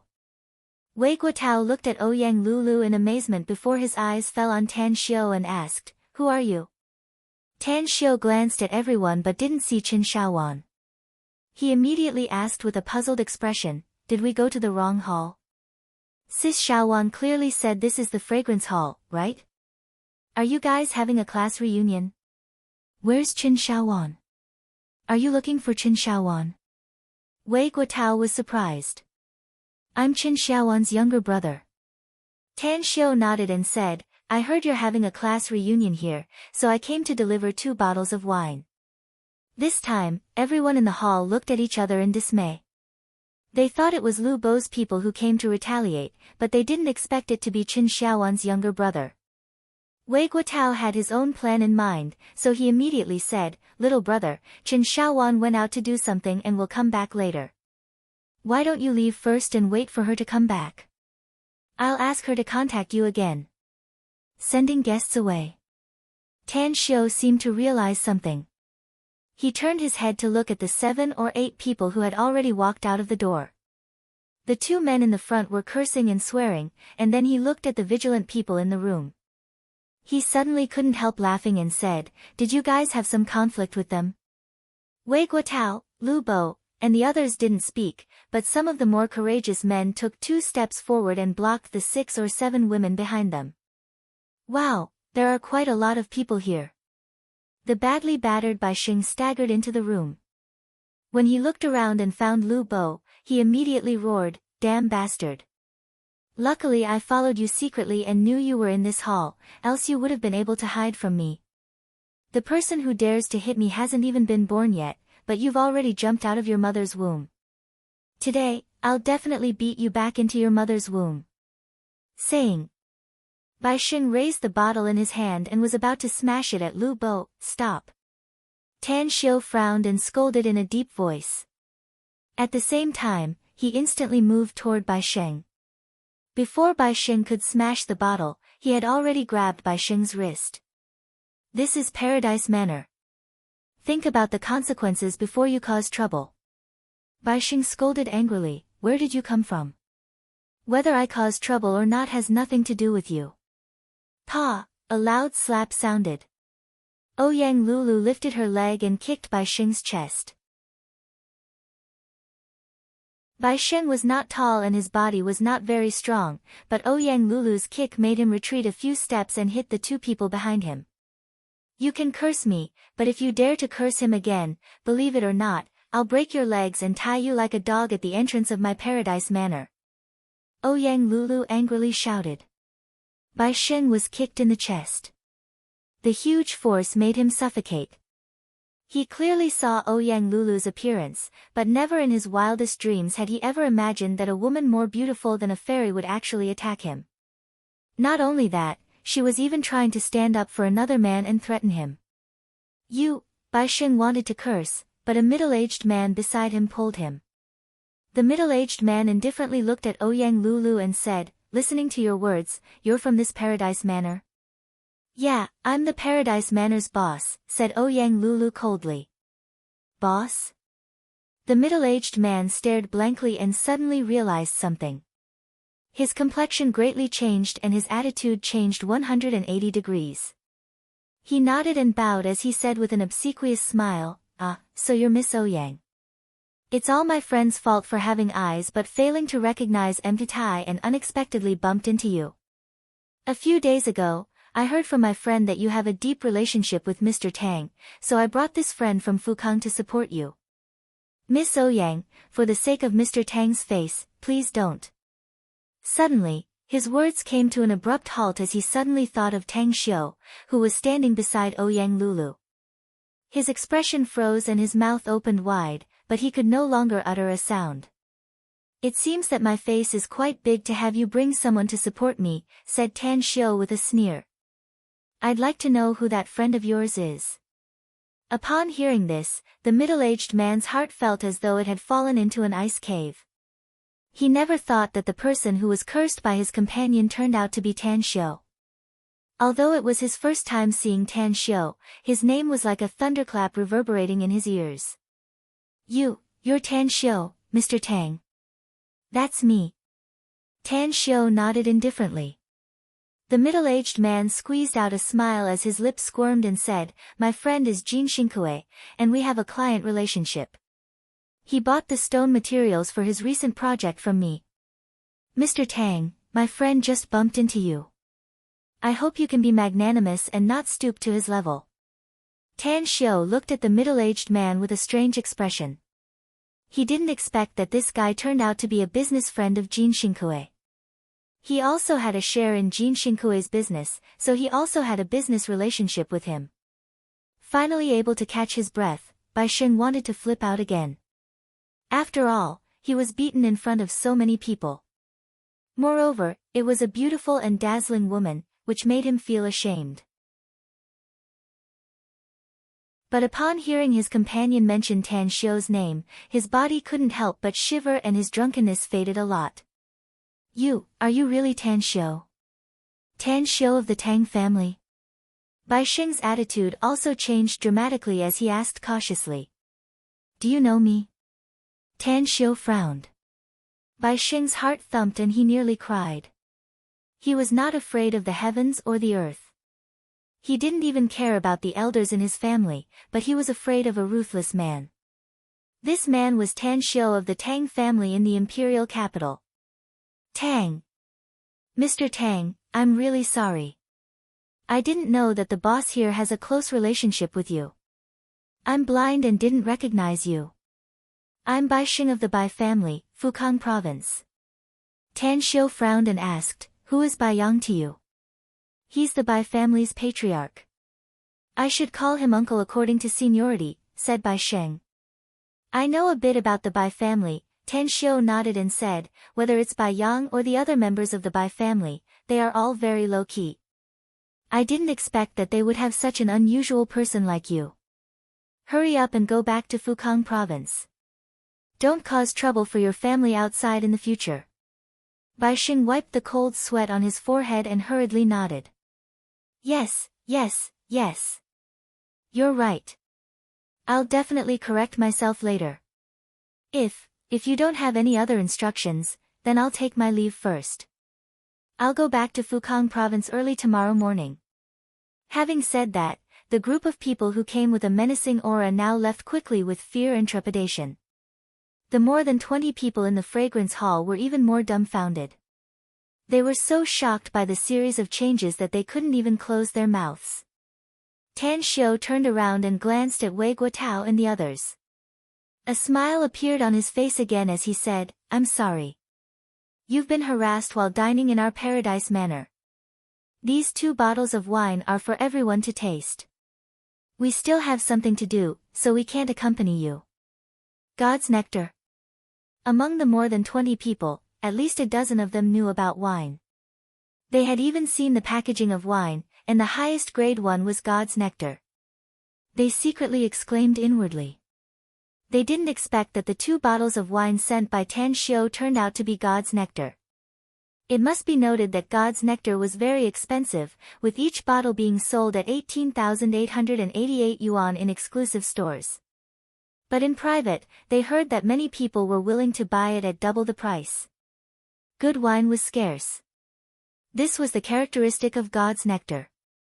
"Mr. Tang, please wait a moment," Wei Guotao quickly called out. "Thank you very much. If it weren't for you, I'm afraid we would have been beaten." "Don't worry," Tang Xiu said with a smile. "We'll guarantee your safety since you chose to dine in the paradise manor." Wei Guotao nodded with a smile. Then, he hesitantly pointed to the 2 bottles of God's nectar on the table and said, "We appreciate your kindness, Mr. Tang. But this wine is too precious." Tan Xiu waved his hand and smilingly said, "It's just wine. How precious is it?" "You. Huh. You're here, brother. Lulu, you're here too." At the fragrance hall's door, Qin Shaowan came inside empty-handed. She originally looked a bit angry, but after seeing Tan Xiu and Ouyang Lulu, the anger on her face immediately disappeared. Ouyang Lulu quickly greeted them and intimately held Qin Shaowan's arm and said, "Sis Shaowan, I just learned that you and your classmates are having a party here. Else I would have told the people below to prepare the best room for you." Qin Shaowan was a bit embarrassed and whispered, "Lulu, there's no need to be so polite between us. It's good for us to have a party here. Sis Shaowan, whatever you think is good is good." Ouyang Lulu smilingly said, "In any case, just treat it as your own home since you're here. Count this meal as my treat today. Have a good meal and drink well. I'll pay for all your expenses here today. Don't, then it's decided. Else I'll be cursed to death by this little brother of yours." Ouyang Lulu interrupted Qin Shaowan and smilingly said. Tan Xiu couldn't help laughing and said, "Sis Shaowan, since Lulu wants to pay for it, just let her be. Alright, we won't disturb your dinner. Call me when you're done here and I'll send you back." After a while, Tan Xiu and Ouyang Lulu left, leaving only Qin Shaowan's group of classmates in the fragrance hall. Just as Qin Shaowan threw Wei Guotao's car key to him, the voices of her classmates rang one after another. "Awesome! Xiaowan's little brother is really amazing. Awesome! Those guys seem to be so scared that they almost wet their pants. What a nouveau riche. Tan Xiu is really cool. Idol.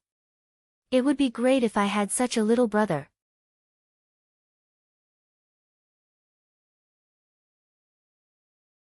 Chapter 716. Tan Xiu didn't take Ouyang Lulu's money, not because he was a male chauvinist, but because he really didn't need it.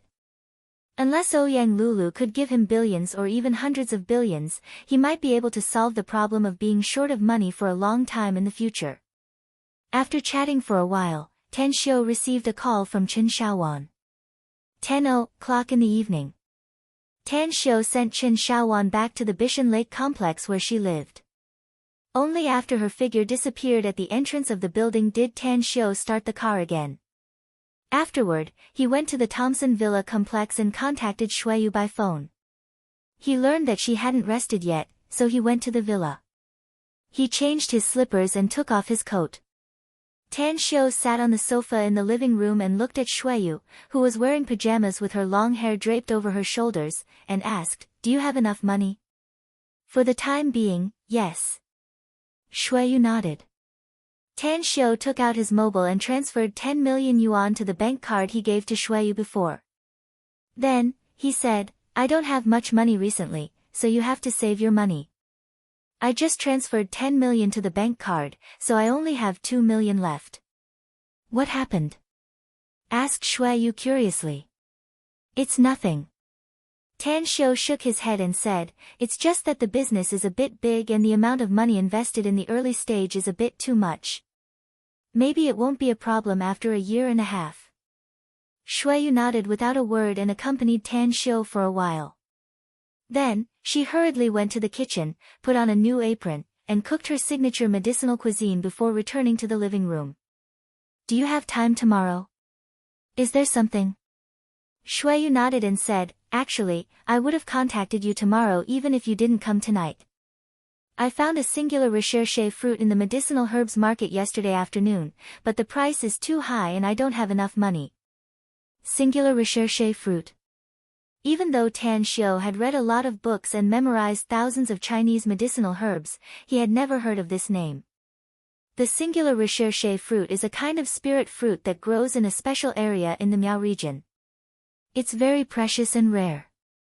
When I was a child, I heard that my ancestor got 2 singular recherche fruits, which can be used to treat some blood viruses.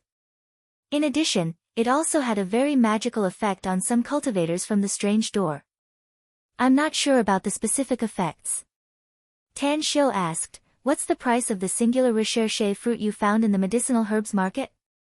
The shop owner mistook the singular relic fruit for the hoarfrost fruit, said Shuiyu with a smile. The value of the hoarfrost fruit is also very high. What the boss doesn't know is that if someone with a discerning eye recognizes that it's a singular recherche fruit, they will rush to buy it even if it costs hundreds of millions. Tan Xiu asked in a daze, you know Chinese herbal medicine? We're from the Miao region, so we know more or less about it, said Shuiyu with a smile. As for me, I've been learning from my grandfather and ancestors since I was young. Even though my medical skills aren't that great, I can still treat common illnesses that are difficult to treat. 4 years ago, there was a medical book published in the field of traditional Chinese medicine, Miscellaneous Diseases of All Families. Part of it was edited by me. Tan Xiu's eyes lit up. He suddenly became interested and asked, I suddenly feel that there is a business that is very suitable for you to do. Also, if you do it well, you should be able to make a lot of money. What kind of business? Asked Shuiyu with a smile. A fine medicinal herbs dealer, answered Tan Xiu. What do you mean? Asked Shuiyu, confused. As far as I know, there are large Chinese herbal medicine markets in major cities in China, including second and third-tier cities, said Tan Xiu. Some precious herbs are mixed with a large number of common herbs in these markets. I once found some very precious herbs from the common herb stalls. You mean, picking up scraps? Asked Shuiyu in surprise. You can say that. Tan Xiu nodded with a smile.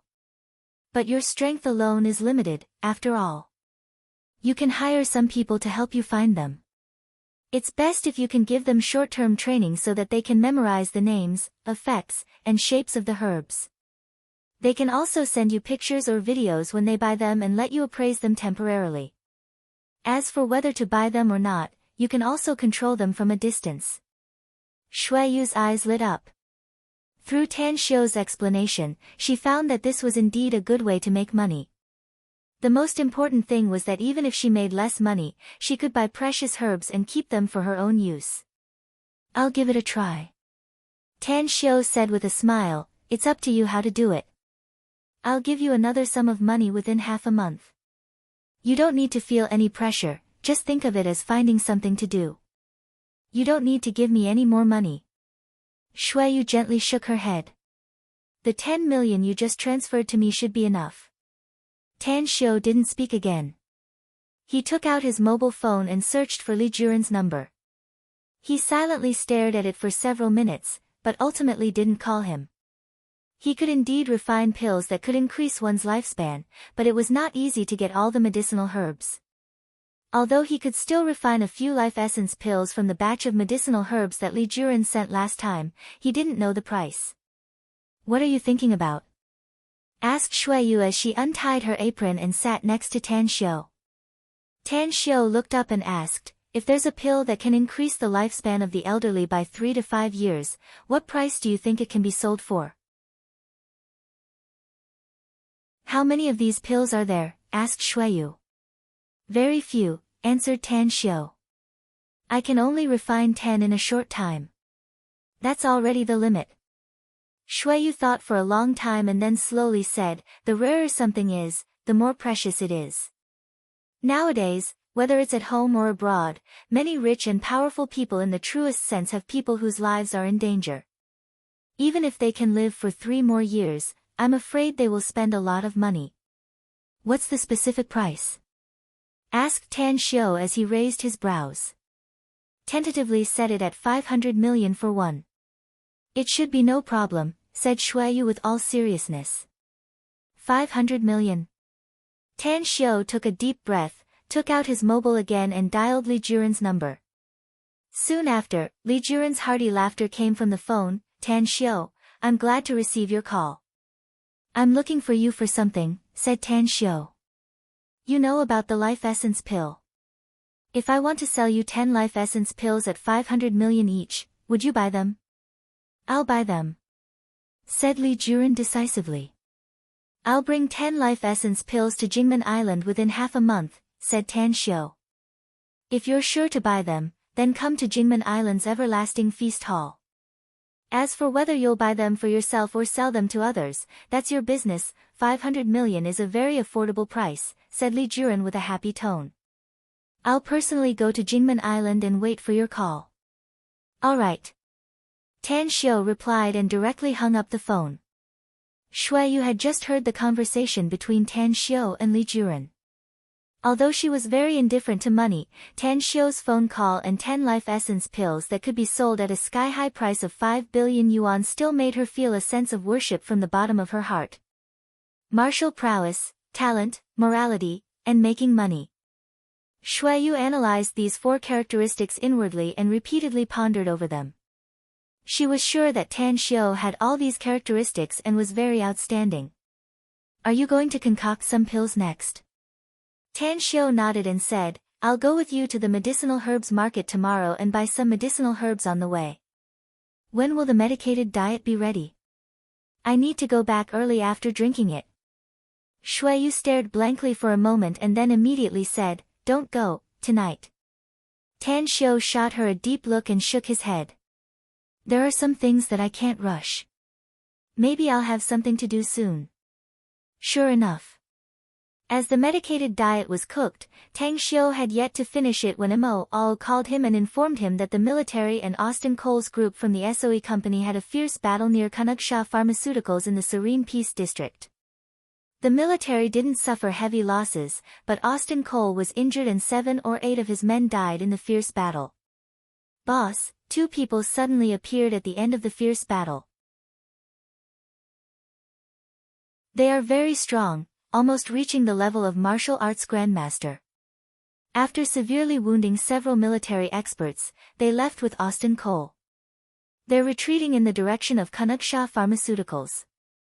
What did Mouse say? Asked Tan Xiu with a deep frown. Mouse has sent some people to investigate, but there's no result for the time being because the other party retreated too fast, said Mo Ao. However, the 2 of them were wearing armor and left some traces behind when they left. They were right outside the walls of Kanuksha Pharmaceuticals. Tan Xiu took a deep breath and said, I'll rush over there immediately. Don't act rashly before I arrive. After hanging up the phone, Tan Xiu got up and picked up his coat. He looked at Shui Yu, who wanted to say something but hesitated. Then, he said, I really have something to do today. I'll come to you tomorrow after I'm done with it. Pay attention to your safety, said Shui Yu quickly. All right. Tan Xiu replied and left at the fastest speed. It was already 1 a.m. when he arrived at Kanuksha Pharmaceuticals. Although he had expected that this place wouldn't be peaceful, he still frowned after seeing a large number of policemen and armed police cordoning off the nearby area. Boss! In a dark corner of the street corner, Mouse stealthily appeared and shouted while controlling his volume. Then, he saw Tan Xiu rushing over with Mo Ao's group. You're finally here, boss. How's the situation? Asked Tan Xiu. Have you found out the origin of those 2 men who appeared later? I can't be 100% sure, said Mouse hesitantly. But they should be Xie Jiqiang's men according to the traces they left and my many years of experience. Also, after they rescued Austin Cole, they should have fled to Kanuksha Pharmaceuticals. Tan Xiu pondered for a moment before he looked at Mouse and asked, Then, according to your experience, when will the policemen who cordoned off the scene of the fierce battle withdraw? Most of them will withdraw within 2 hours, said Mouse. But they will still leave some people to monitor the nearby area. A cold light flashed in Tan Xiu's eyes as he said in a deep voice, Mouse, notify your men to evacuate. Oh, we'll break into this Kanuksha Pharmaceuticals at 3 a.m. Quiet Night plans to go crazy in the last 2 days. The specific amount depends on the number of monthly votes, as well as Quiet Night's writing status. Brothers and sisters, let's go !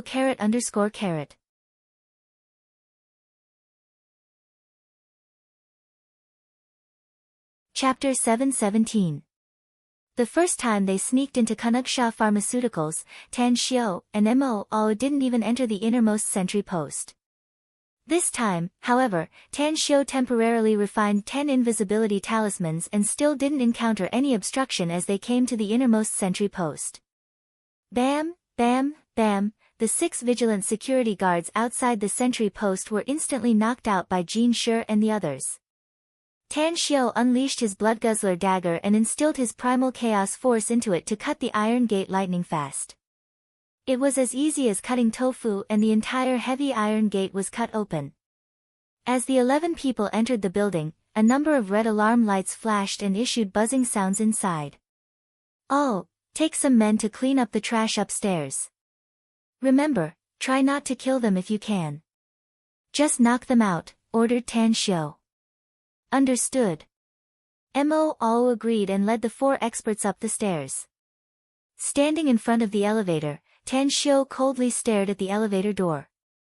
Something happened outside and even the alarm went off, so Tan Xiu guessed that someone would definitely rush out. Sure enough, the elevator door suddenly opened half a minute later as 6 men in black armor and wielding nearly 2-meter-long sabers rushed out lightning fast. Alert! The first man who rushed out exuded a fierce aura. He was stunned after rushing out of the elevator door. Through the internal inspection, there should be a lot of intruders outside the elevator door, so how come there was no one here? However, as Xie Jiqiang's golden hatchet man, his vigilance was still very high. Tan Xiu crossed his arms and stood in front of the first man. Looking at his vigilant eyes, Tan Xiu fiercely punched the man's forehead. Although the man was wearing a helmet, the huge force still dented the helmet and hit his temple. Bam! The armored man fell to the ground, but he wasn't killed by the tremendous force. Just as Jin Shi and the others instantly attacked the other 5 armored men, the man who was knocked down by Tan Xiu shook his head with difficulty and used his arms to prop himself up. Huh. Interesting. Tan Xiu stepped on the armored man's back and pressed him to the ground. Then, he sneered and said, "You're quite strong to be able to withstand my heavy punch. The armor's defensive capabilities are pretty good, but it's a pity that it looks a little out of place on you guys." In just a dozen seconds, the other 5 armored men were knocked unconscious by Jin Shi and the others. Jin Shi then kicked the armored man Tan Xiu was stepping on and asked, "This elevator should lead to the underground, boss. Are we going down?" "Go down." Tan Xiu strode into the elevator, and the others quickly entered, blocking Tan Xiu inside. As the elevator descended, the doors opened after more than 10 seconds. When the dozen or so armored men outside the elevator noticed Tan Xiu and the others, the ones at the front were the first to attack.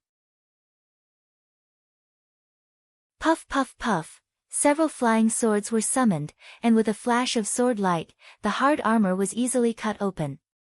4 or 5 armored men were killed in an instant. The underground space was very large. In addition to the 2 relatively large halls, there were also more than a dozen spacious rooms. In the innermost monitoring room, Xie Jiqiang and Austin Cole had reached an agreement. More than 20 minutes ago, Austin Cole had contacted the European HQ and ordered the head of the SOE finance department to transfer $1 billion to Xie Jiqiang's Swiss bank account. At this moment, Austin Cole's expression was extremely ugly. He had always been known for his fierceness and cruelty, but now, a murderous aura was surging all over his body as he stared fiercely at the monitor screen. The screen showed the scene of the armored men being killed one after another outside the elevator. "Xie Jiqiang, haven't your armored warriors undergone genetic modification and become very powerful? Why can the enemy kill them so easily? Look clearly, the enemy isn't using guns at all. They're using swords." "That's right, the ancient weapon that only barbarians use is a sword." Austin Cole turned around and roared angrily. Xie Jiqiang's complexion was livid, and his eyes flickered with a pondering look. He didn't know the origin of these people, but he was very clear about one thing. Given the enemy's strength, the underground base that he thought to be incomparably solid would never be able to stop their footsteps. For now, there was only one way to go. Run. He took the gene particles and the 4 most outstanding genetic warriors under him and fled far away. Ming, Yang. Immediately send some people to collect the core research data and gather at the third exit as fast as possible. Activate the self-destruct system and set the countdown to 3 minutes. The enemy is very strong, so there's no need for us to tangle with them here. Evacuate first and find a way to figure out their identity later. Xie Jiqiang suddenly got up and walked outside while solemnly ordering. Austin Cole's face was full of anger as he strode to the door. He quickly pulled out his pistol and pointed it at Xie Jiqiang's head, shouting, "Xie Jiqiang, I seriously suspect that you're trying to cheat us.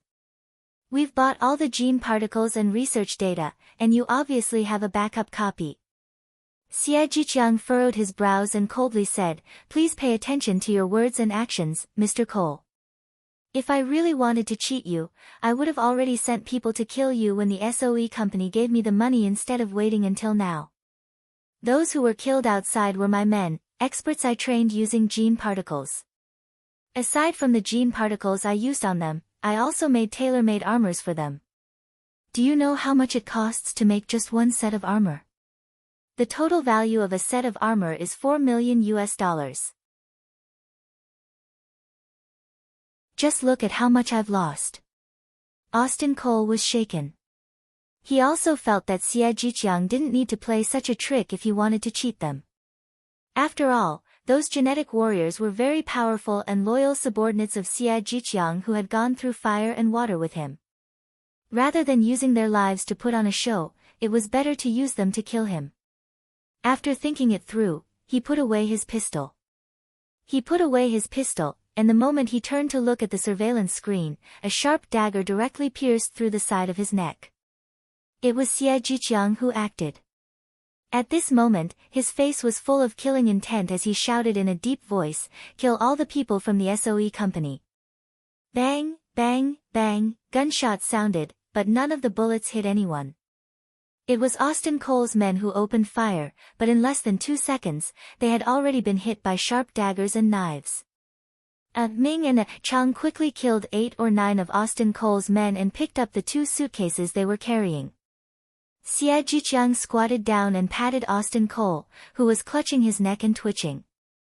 Then, he sneered and said, "I don't need to kill you if there were no foreign enemies invading. But you think I'm cheating you, so I'll be sorry if I don't fulfill your wish. If you die, I can shift the blame for your death onto the invaders. It can be considered as taking the blame for me. Calling boss. Calling boss. The self-destruct system has been activated and will explode in 3 minutes." A deep voice came from the walkie-talkie on Ming's shoulder. Xie Jiqiang abruptly got up and directly trampled Austin Cole to death.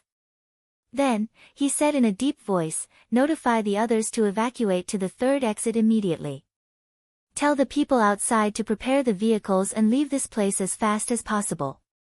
Outside the elevator of the underground base, Tan Xiu, Jin Shi, and the others didn't show any mercy this time and killed more than a dozen armored men in just 20 seconds.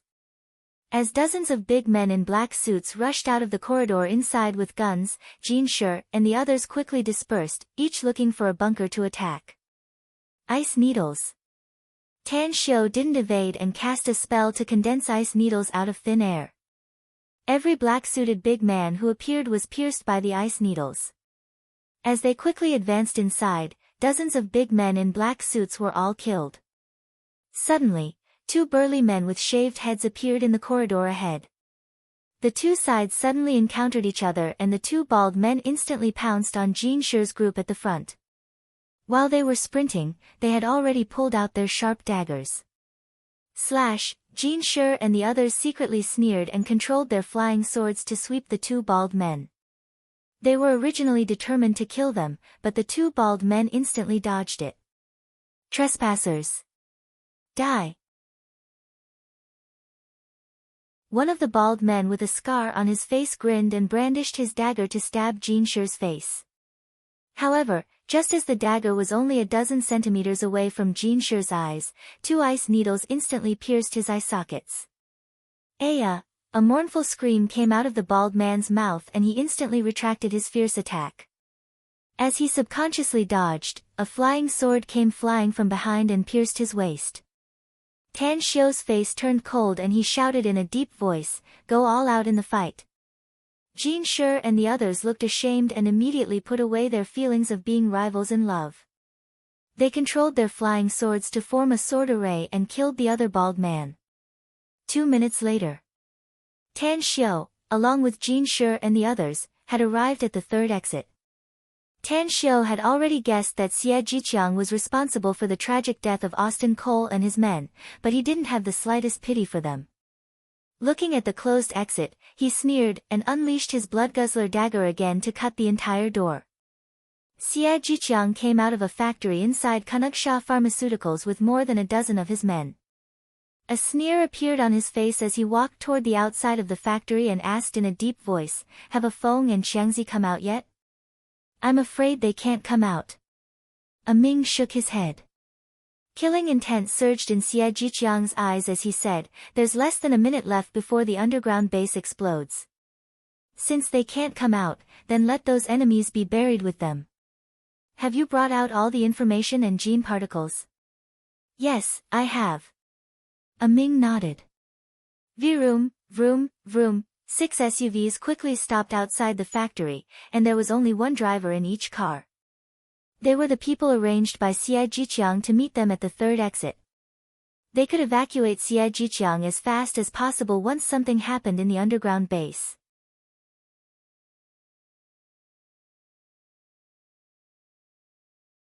Chapter 718. Xie Jiqiang was a very cautious person. No one cherished his life more than him unless it was a last resort. The moment he withdrew from the underground base, he didn't relax at all since he didn't know whether the enemy had found the third exit or were trying to destroy the closed door. However, when he saw the roar of the 6 SUVs' engines coming to an end as they steadily stopped outside the factory's entrance, he finally felt relieved. The company had a side door that few people even knew about. Even if the enemy blocked the company's entrance, it wouldn't affect him from leaving. Xie Jiqiang stopped in front of the door.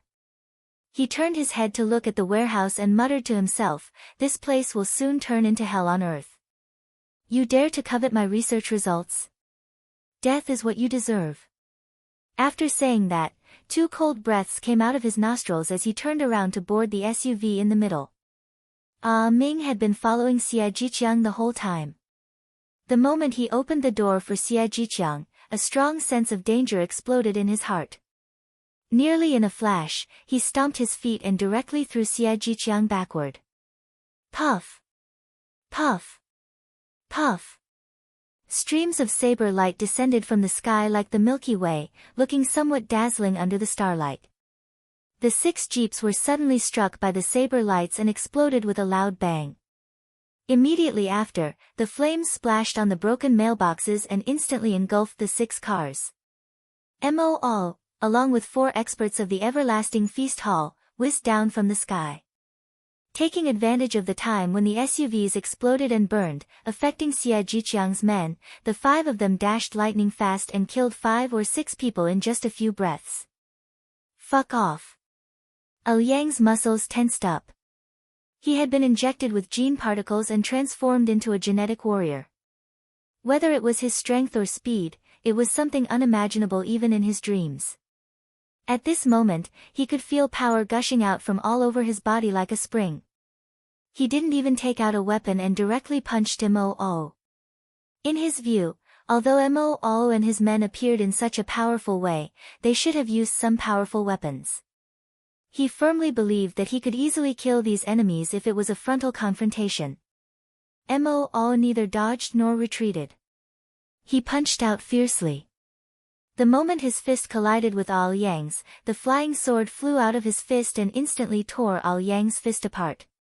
It even went along his arm and directly split Liang in half from the side. Boss said that we have to kill the enemy in the most concise way, with the fastest attack. Kill the enemy and spare Xie Jiqiang's life. The other 4 experts of the Everlasting Feast Hall controlled their flying swords to form a sword array and quickly reaped the lives of everyone except Xie Jiqiang and Ming. The 6 black suitcases fell to the ground one after another. Xiao! Xiao! Xiao! Xiao. One after another, ghostly figures dashed out of the factory. The moment Tan Xiao waved his arms, a layer of bone-chilling mist appeared out of thin air and covered the burning jeep.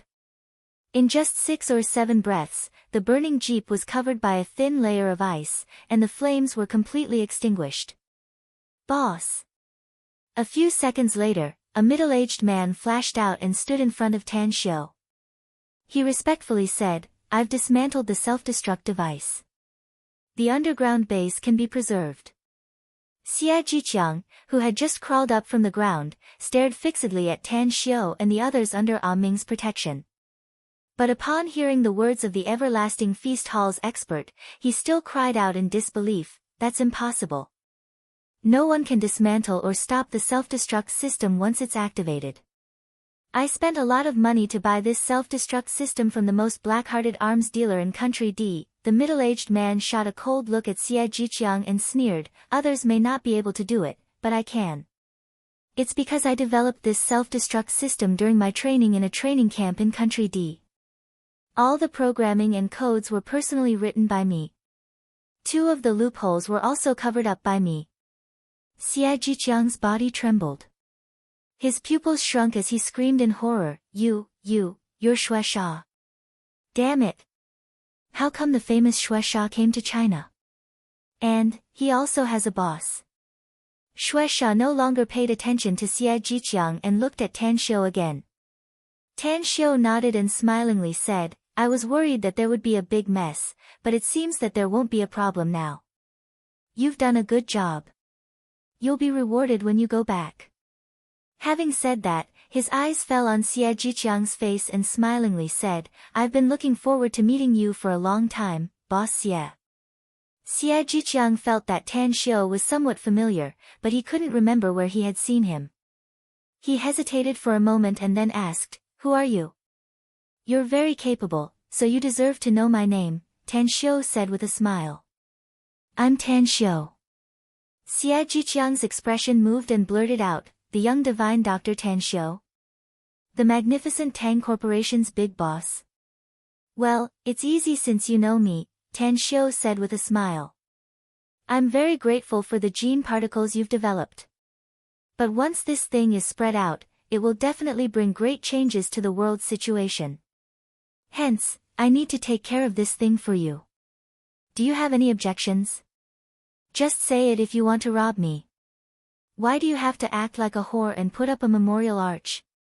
Xie Jiqiang angrily said. "Aren't you afraid of death?" Tan Xiao asked with a smile. Xie Jiqiang stared blankly for a moment and his expression immediately turned very ugly. He had no choice but to bow his head under the eaves. He was indeed afraid of death. Yet, he had spent many years and invested a lot of money to develop it, yet it was snatched away just like that. He was so distressed that he could hardly breathe. This was the first time. His anger overcame his fear, so he didn't bow his head in front of Tan Xiao. "If my guess is correct, Austin Cole of the SOE company came to Shanghai to trade with you, no?" Tan Xiao said with a smile. "He sneaked into Shanghai and committed many murders in order to deceive people, trying to divert the attention of the State Security Department and the police. This account is also on your head, isn't it?" Xie Jiqiang didn't deny it. He knew that he wouldn't be able to escape today no matter what he said. "I can spare your life if you can help me swindle some money from the SOE company," said Tan Xiao again. "How about this deal?" Xie Jiqiang shot a deep look at Tan Xiao and suddenly asked, "You really don't want to spread the existence of the gene particle? You really don't want to use it to make money?" "Absolutely not." Tan Xiao shook his head.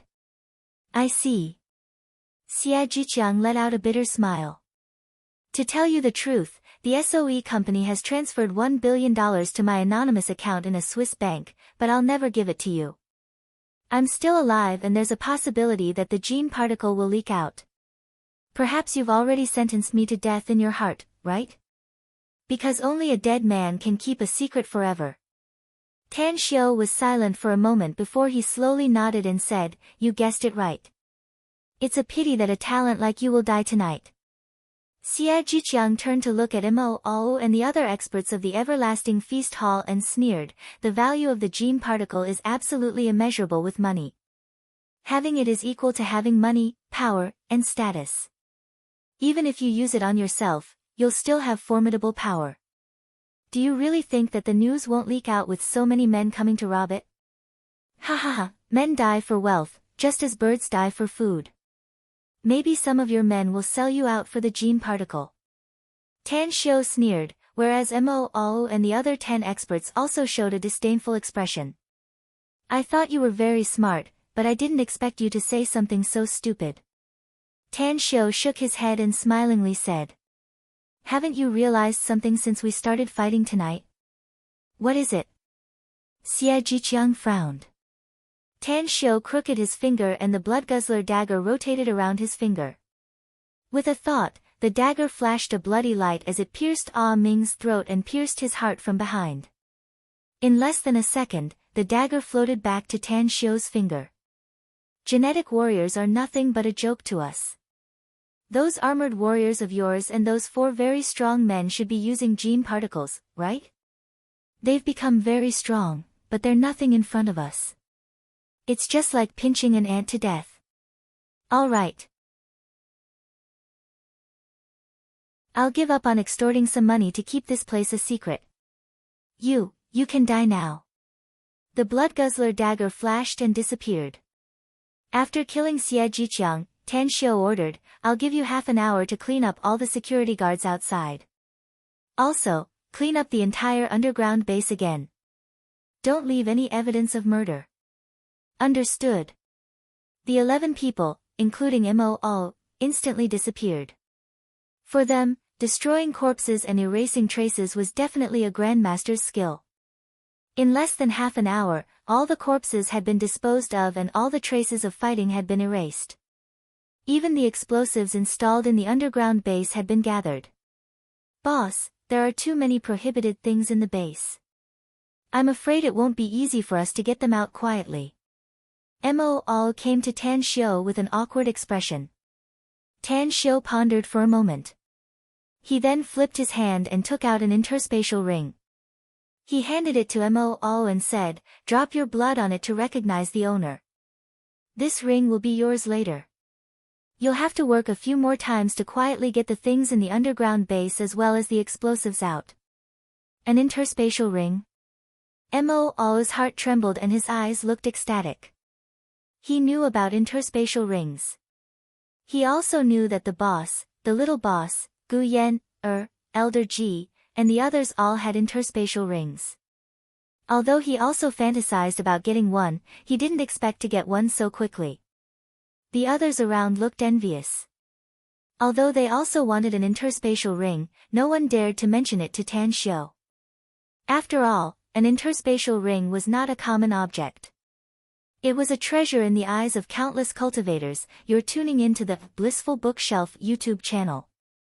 We're so grateful for your support and don't forget to subscribe to join us on this incredible journey through captivating stories.